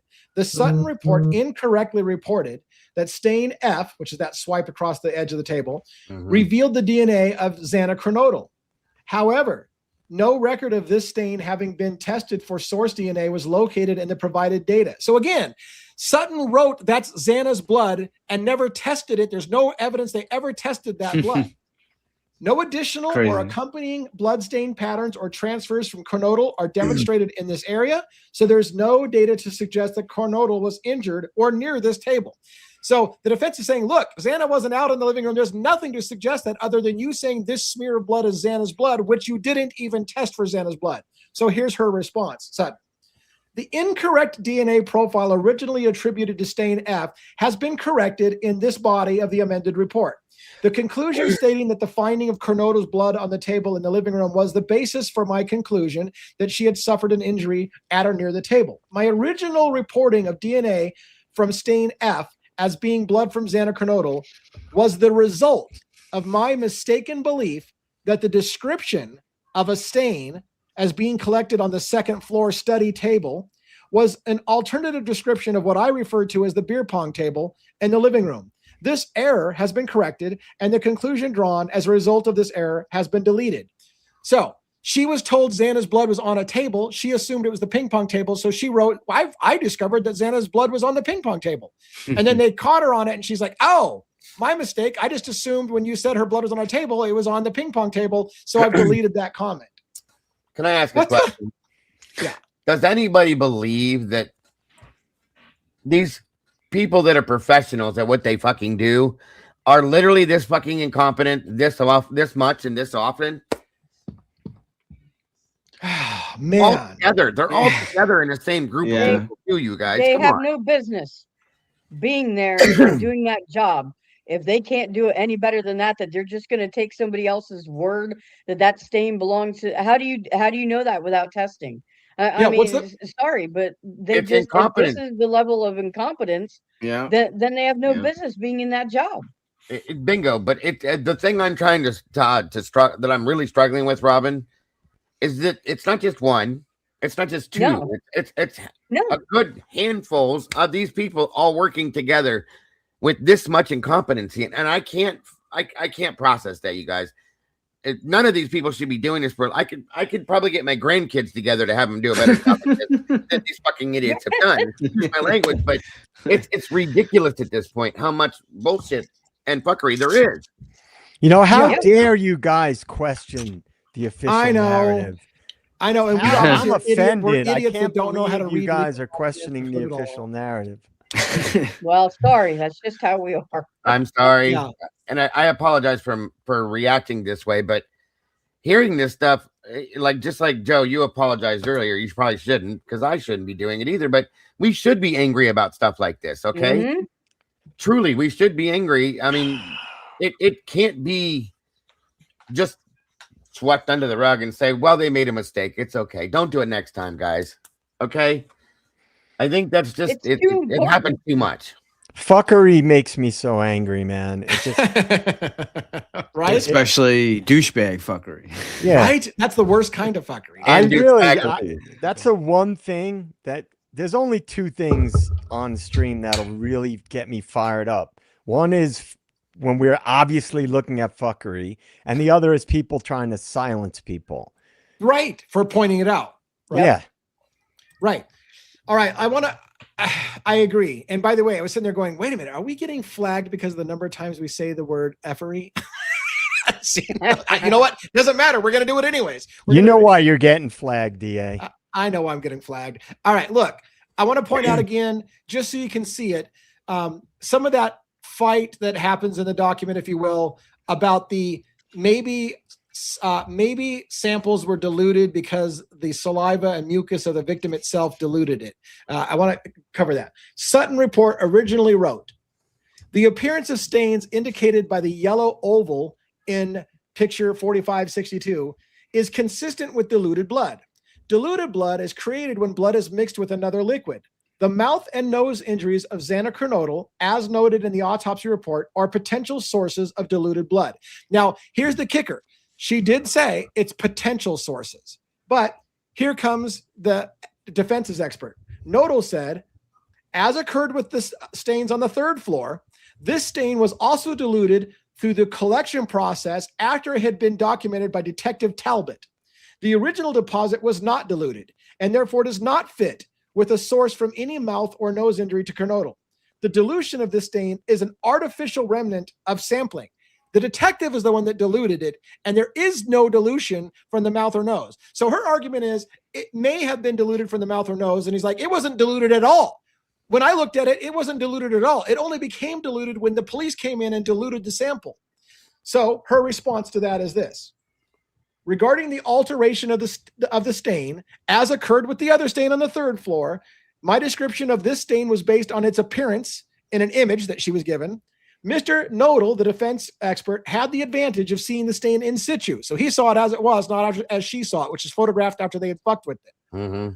If it is confirmed that the original stain was collected using excess water, then I agree with Mr. Nodal's opinion of it being an altered, spattered stain. Regarding the conclusion that the mouth and nose injuries of Xana Kernodle, as noted in the autopsy report, are potential sources of diluted blood, this statement does not imply a substitute for DNA testing. It is only stated as a potential source and was not intended to exclude other mechanisms. So in other words, she's trying to defend herself. Look, I'm not wrong. It could have been saliva, whatever, but if you're telling me it's water and you can prove it's water, then okay, it's water. I didn't say it was saliva. I just implied it would be consistent with saliva mixing. Mm-hmm. Other evidence demonstrated that only Kernodle and the perpetrator were moving about her bedroom. This statement was meant to imply, to caution the reader, that in this particular instance, an innocuous explanation for diluted blood should be considered in comparison to the dilution of blood discovered in the adjacent living room. By the way, this is important and it's easy to overlook. She made the statement that it was diluted blood and nobody else was in the room except for the assailant and the victim. And holy shit, thank you for the big donation to the channel. I appreciate that so much. Thank you, thank you. So anyways, yeah, that was amazing. I got sidetracked. I saw that. I was like, oh, anyway, sorry. The point being is that Sutton tried to explain, this is important. The diluted blood is important because the only people in that crime scene was the victim and the assailant. But the expert of the defense had to say, au contraire. So was a detective that came in and messed with the sample before you looked at it. Oh, okay, you're right. If a detective was in the scene messing with the sample before I looked at it, then maybe that's another source of it. But you just told everybody the only people in the room was the assailant and the victim. And now we know a cop came in and messed with the sample before you looked at it. So I find those things, the devil's in the details. Those are the things that bother me and are worth mentioning. And, you know, another thing that would be beneficial to cover up is if, and this is just an aside, if there were drugs involved, and we know Xana had methamphetamine in her system, and did Ethan? I can't remember. Yes. Ethan had a crap ton in his system. Yeah, they both did. Yeah. Okay, so let's just a scenario that's very plausible, in my opinion, just as another plausible scenario is if somebody called somebody to have some rugs delivered, drugs don't do it drugs delivered, like I'm gonna say rugs. Pew nobody got pew. If someone came to the house, right, and it was more than one person, because people roll in groups sometimes. They show up late night to do a deal or whatever, or a drop off, and then shit gets out of control. You know, like a lot of times shit can get out of control. Like it's just reality. Like stuff happens. People are high, and when people are high and drunk, stuff gets out of control. And so that's just something that I think is very plausible as a potential, one of the potential things. Now, I'm not speculating as to who the perpetrators were directly related to drugs, but I'm based on rumors and things. We all know the names that have been dropped relating to drugs, right? Who may have been involved in drugs. The other BK, there's rumors about that. There's people that one likes to talk about that were in the area that night that were involved with drugs. So sometimes shit can go sideways with drug related stuff and get really out of control, and people step in, and next thing you know, shit escalates. And if you didn't want that to be out to the public, that would be another reason to change the narrative, because that's something that, again, parents would not want to know about that school, that this is shit that goes on there. And I want to point, the question was mentioned about drugs, not rugs, but drugs, right? About the levels of amphetamines. I want to point out something. Kaylee and Maddie I don't think either one of them had any drugs in their system. They had, Kaylee had a blood alcohol of 0.107. Maddie had a blood alcohol of 0.282. So that's a pretty heavy intoxication, and no drugs. Now let's look real quick at the drugs in Xana and Ethan. Xana had a blood alcohol of 0.22. So she's pretty hammered as far as blood alcohol concentration, and amphetamines in her system of 12 nanograms per milliliter. Ethan had much less alcohol, 0.122, but 260 nanograms per milliliter of amphetamines in his system. So he had a lot of, well, now someone pointed out to me, I'm not a biologist, I'm not a chemist.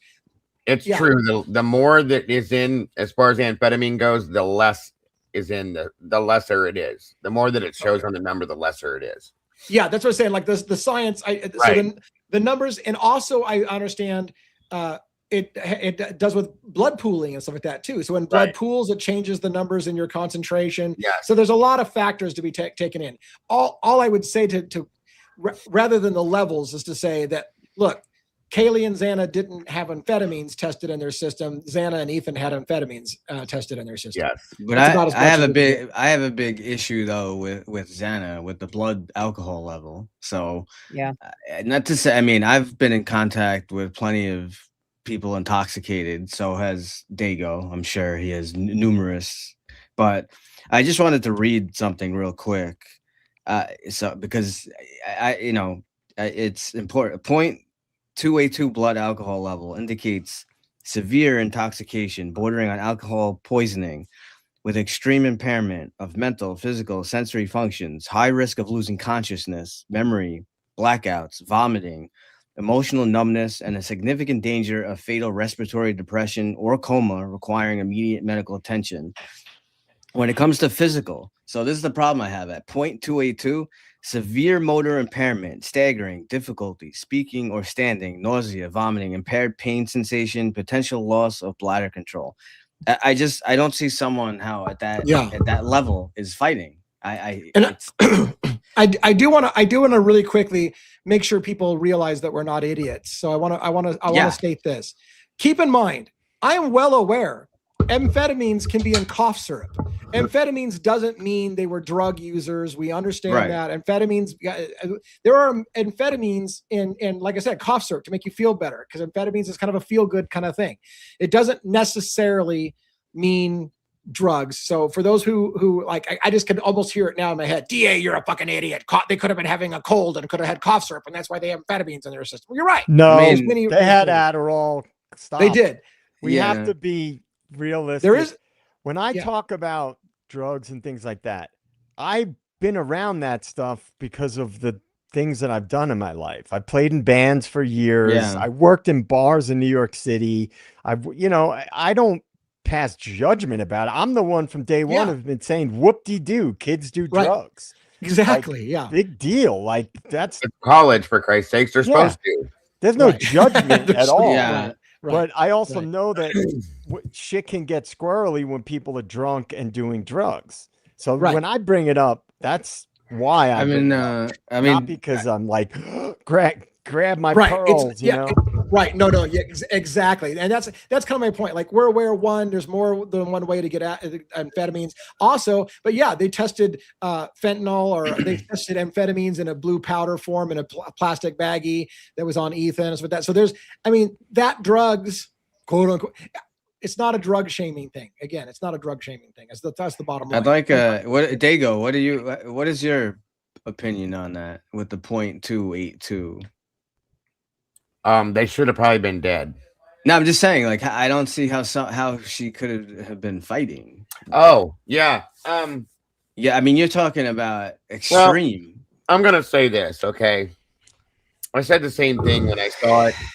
I think that when you're in the mode of fighting for your life, granted, you're probably going to be a bit.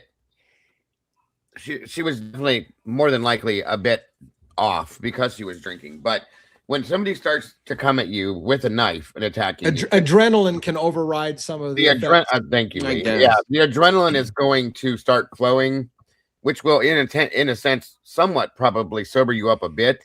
Now, I'll probably tell you that her motor skills were probably still off, and she was. That's what I'm saying. Yeah. So in turn, that could be the reason why she did end up losing her life, because she wasn't able to be her full self at that point. And maybe, if she wasn't.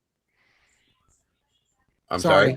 I'm sorry. I didn't mean to interrupt you. I was scared that we were going to get another 3 people watching and we were going to have 666 viewers and I was going to shit myself, but that's okay. We're sorry. I didn't mean to digest to interrupt you. No, you're good. I thought I said something wrong. My apologies. No. I just totally derailed you.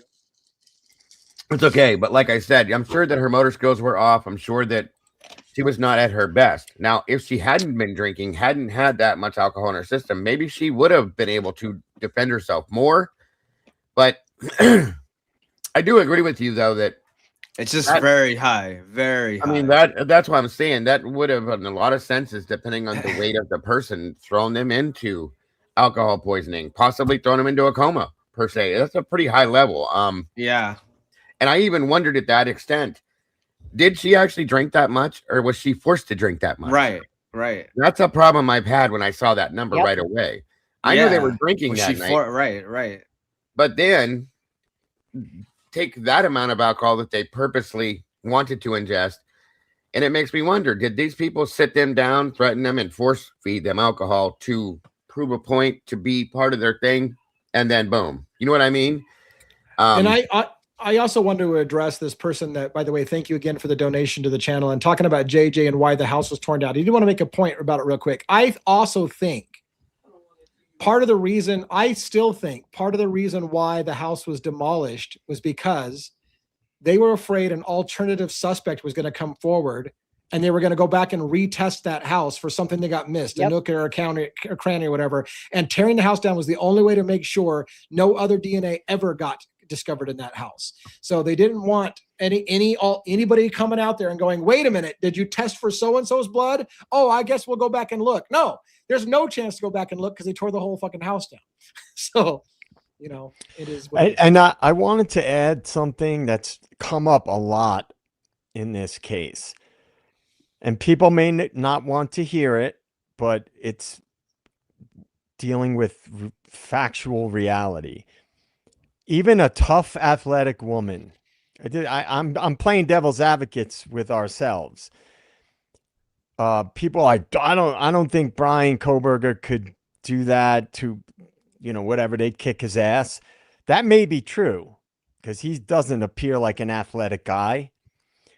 But a man in general, even a man that's not very athletic, is going to be, especially if they're on drugs or amped up, is going to be much stronger than and much more agile than an intoxicated person. Definitely. Because that's a key factor. Like if people were, partying and they're even mildly intoxicated, it makes a big difference. Mhm. So you wouldn't have to be a world-class athlete to be able to hurt people that are really intoxicated, especially if you were jacked up on something. You know what I mean? Like, so that's just something that's just reality. Like if you have a bunch of intoxicated young people and everybody's like, Ethan's a big dude and all that. Yes, he is. But if he's intoxicated, and it doesn't take that much to get the upper hand on somebody that's intoxicated. Right. Right. And the thing is, though, too, like this comment here, there's still so much vagueness around where Ethan and Xana were. And no one that has been interviewed that mentioned Xana and Ethan said anything about Xana being plastered off her ass. I mean, because at that level, Ethan would have had to have been helping her walk, or she'd have been. I mean, but no one has said that she was that intoxicated. So there's still so much vagueness around that. So yeah, to your point, Dago, when did she ingest that much alcohol? Exactly. The only person that ever came out for during the reports of interviews with their friends and people around them was about Maddie. Multiple people stated, I've never seen Maddie that drunk before. Maddie seemed really drunk that night. I've never seen her like that. I was really surprised at how drunk Maddie seemed that night. Blah, blah, blah. Repeatedly, people were saying that. So, okay. And again, I still go back to, was there somebody that was feeding them something, buying them drinks all damn night on purpose, giving them shots of stuff all night long on purpose? Were they trying to get these kids trashed for a reason?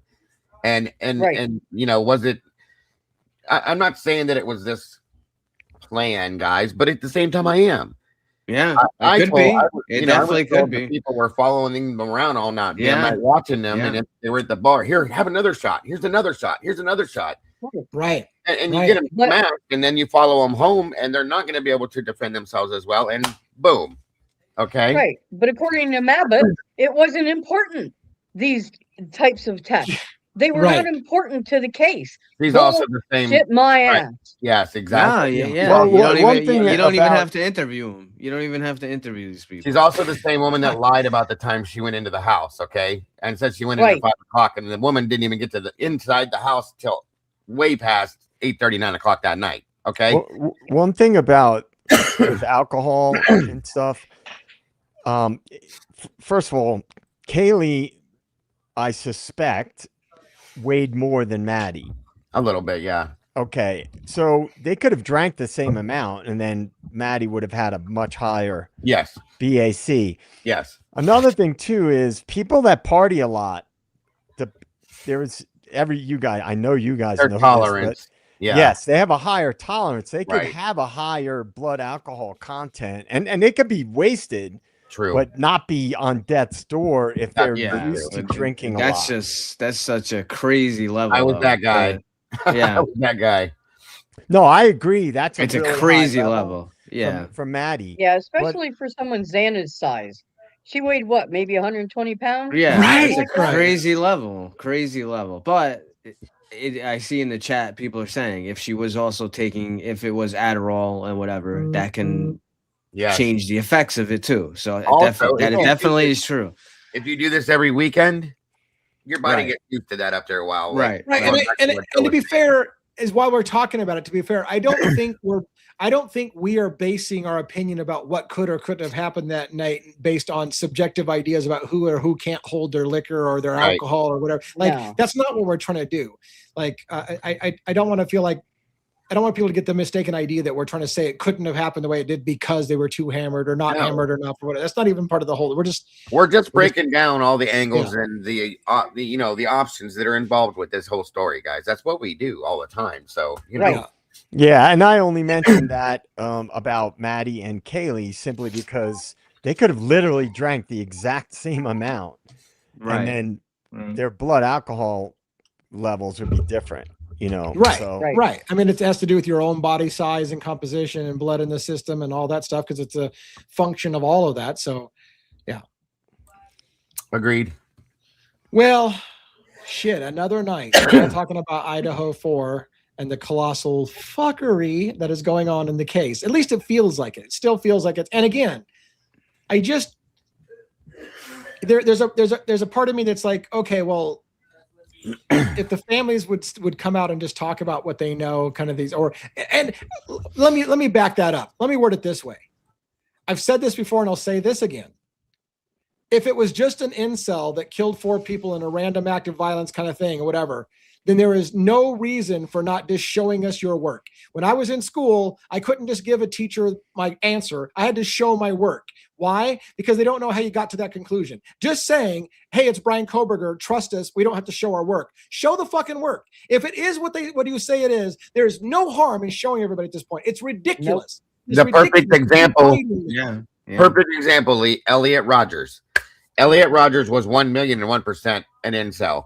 He killed multiple people. They didn't hide anything in his case. It was bing, bang, boom, cut and dry, black and white, done. It's over. Yeah. They didn't hide anything within that case, guys. That is exactly what they're saying that this case is.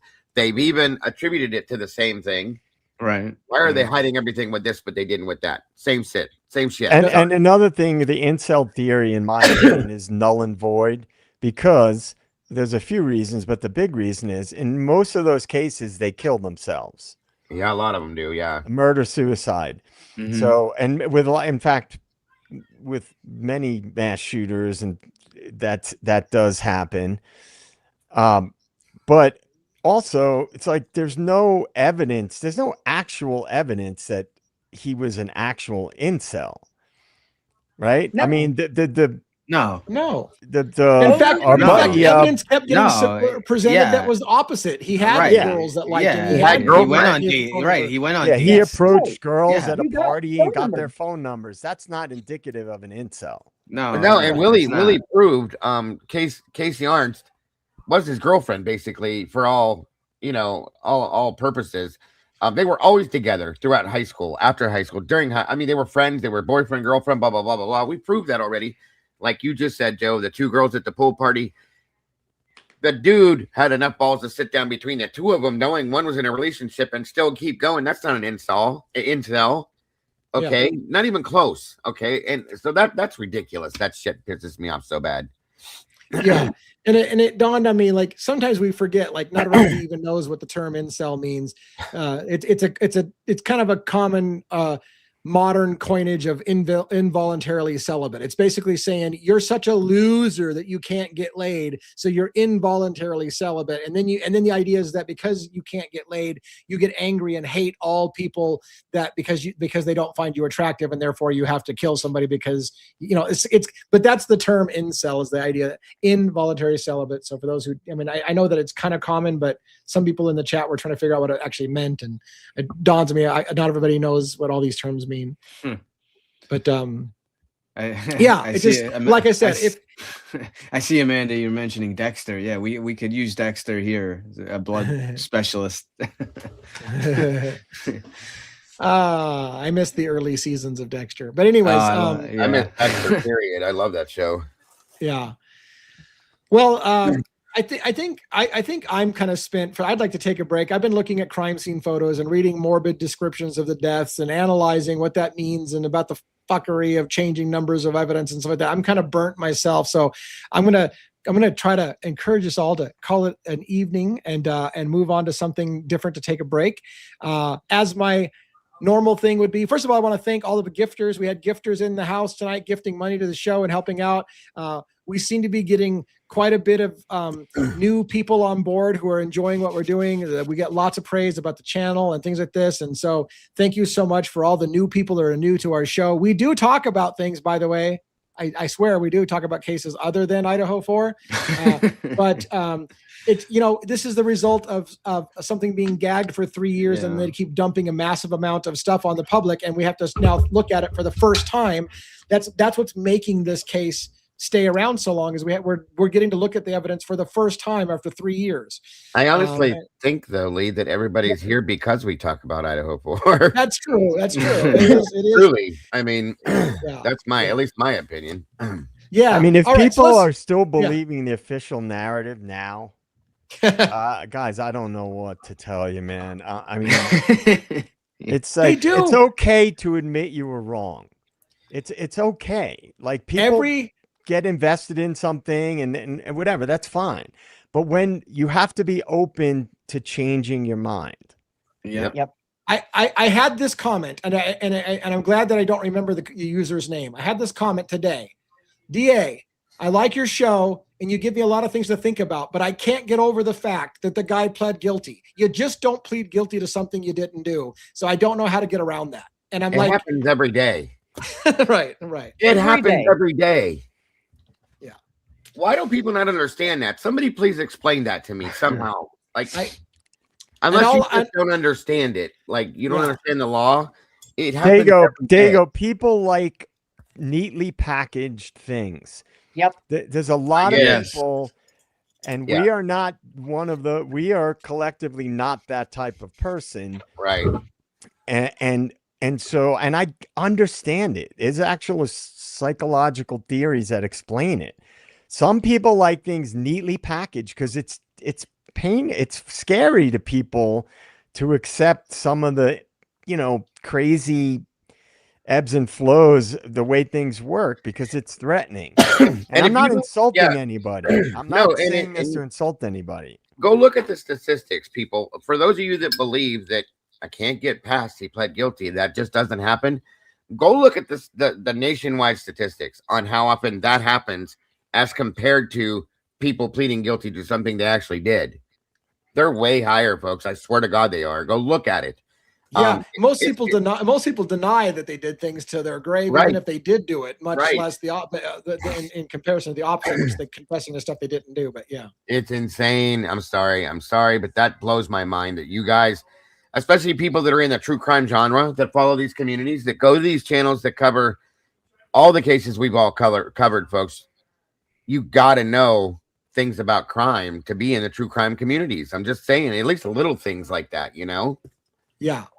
Yeah, and real quick to emphasize this, and then we'll close out. It's true. People inherently don't want to believe that innocent people go to jail for things that they didn't do, and so it bothers the psyche. Like there's a level where people feel that it has to be true that they're guilty because they don't like the idea. It sits wrong with them that somebody could be in jail for something they didn't do, and so it's just hard to accept. I get that. All right, let's do this. Let's close. Robin, 1-1, JJ, and then Dago. So Robin, what are your thoughts for closing for tonight? Well, like DA said, I want to thank the people who donated to the channel. We have Mariac donated twice tonight, and also we had Dana Linda. Wow, you guys are generous beyond belief, and so thank you very much. But we can't stop pushing. It's frustrating. So frustrating, but this is exactly why we have to keep going and keep doing what we're doing. And thank you to each and every one of you for coming out. Thank you for liking the videos, sharing the videos, commenting on the videos afterwards. All of this, the donations are great, but all these other things really help us because we need to keep furthering our message. It's too important to stop now. These documents, just this document alone tonight, proves why we can't let up. But thank you guys so much for coming out. Thank you to each of the people here on the panel. Love you guys to death, and all you guys out there, the denizens, the meatballs, our minions, and the blue crew. So it's awesome just being a part of this, and just thank you guys so much. Thank you. Thank you for being a part of the panel and for working with me side by side to get this thing to be better all the time. So appreciate everything that you do for the channel, and you do a lot of stuff behind the scenes people don't see. So Robin deserves a lot of credit for stuff that you don't even know that she does. So thank you so much for that. 1-1, what do you got to say? Thanks everyone for coming out. Great discussion as always. Meatballs, Denizens, JJ, Robin, Dago, Lee, great as always. We will be here tomorrow night. Well, I'll be here unless I lose power in this giant snowstorm that we're supposed to get. So make sure you're safe out there. And I'm here to kick ass and chew bubblegum. And I'm all out of bubblegum. Thank you. Well said. Well said. Yeah, thank you very much. All right, JJ, what do you got? Oh, dude, why'd you have to say that right before? Oh, God. Well, thank you to everybody. DA, Robin, 11, and Dago. I really appreciate everybody. The Denizens, the Meatballs, and all the mods. Once again, I really appreciate everybody.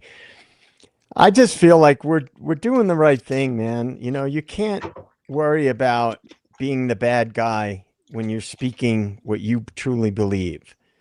I think that sometimes it bothers me too to be saying things that might be upsetting to some people.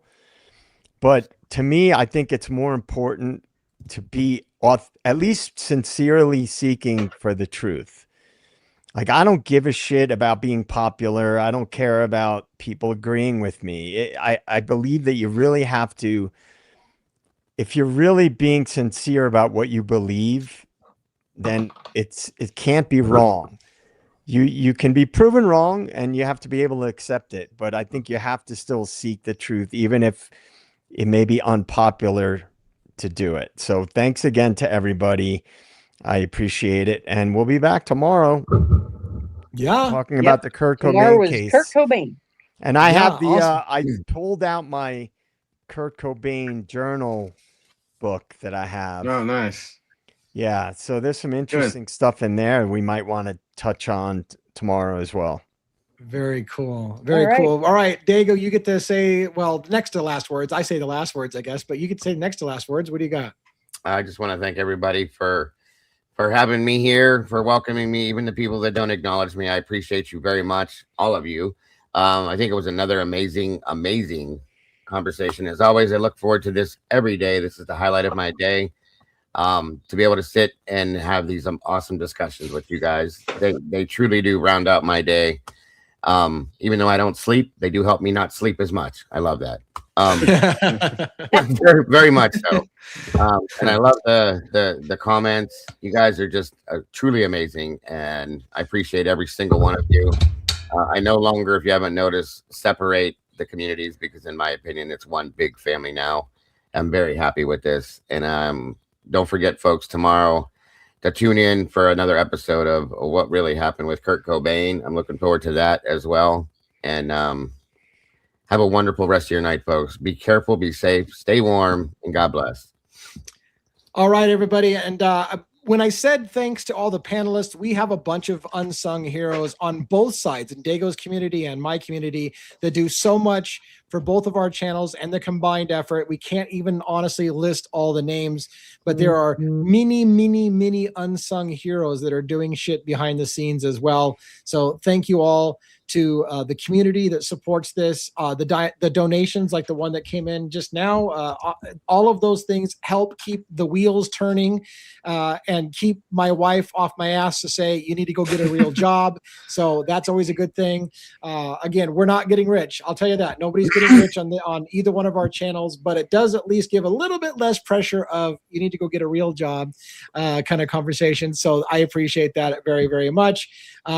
Tomorrow night, I get to try to hope to see my Seattle Seahawks win the NFC Championship and move on to the Super Bowl. If it doesn't happen, I'll be crying for a few days, but I will be back on Monday, even if I'm crying.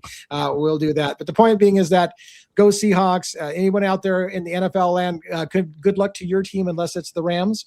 Otherwise, we'll see you guys later and have a great evening. And good luck on your show tomorrow with the Kurt Cobain stuff. It sounds exciting. I get to take the night off and watch my football game while you guys do some work. So that's amazing. Thank you so much. Have a good evening. Have a great night, guys. Good night, everybody.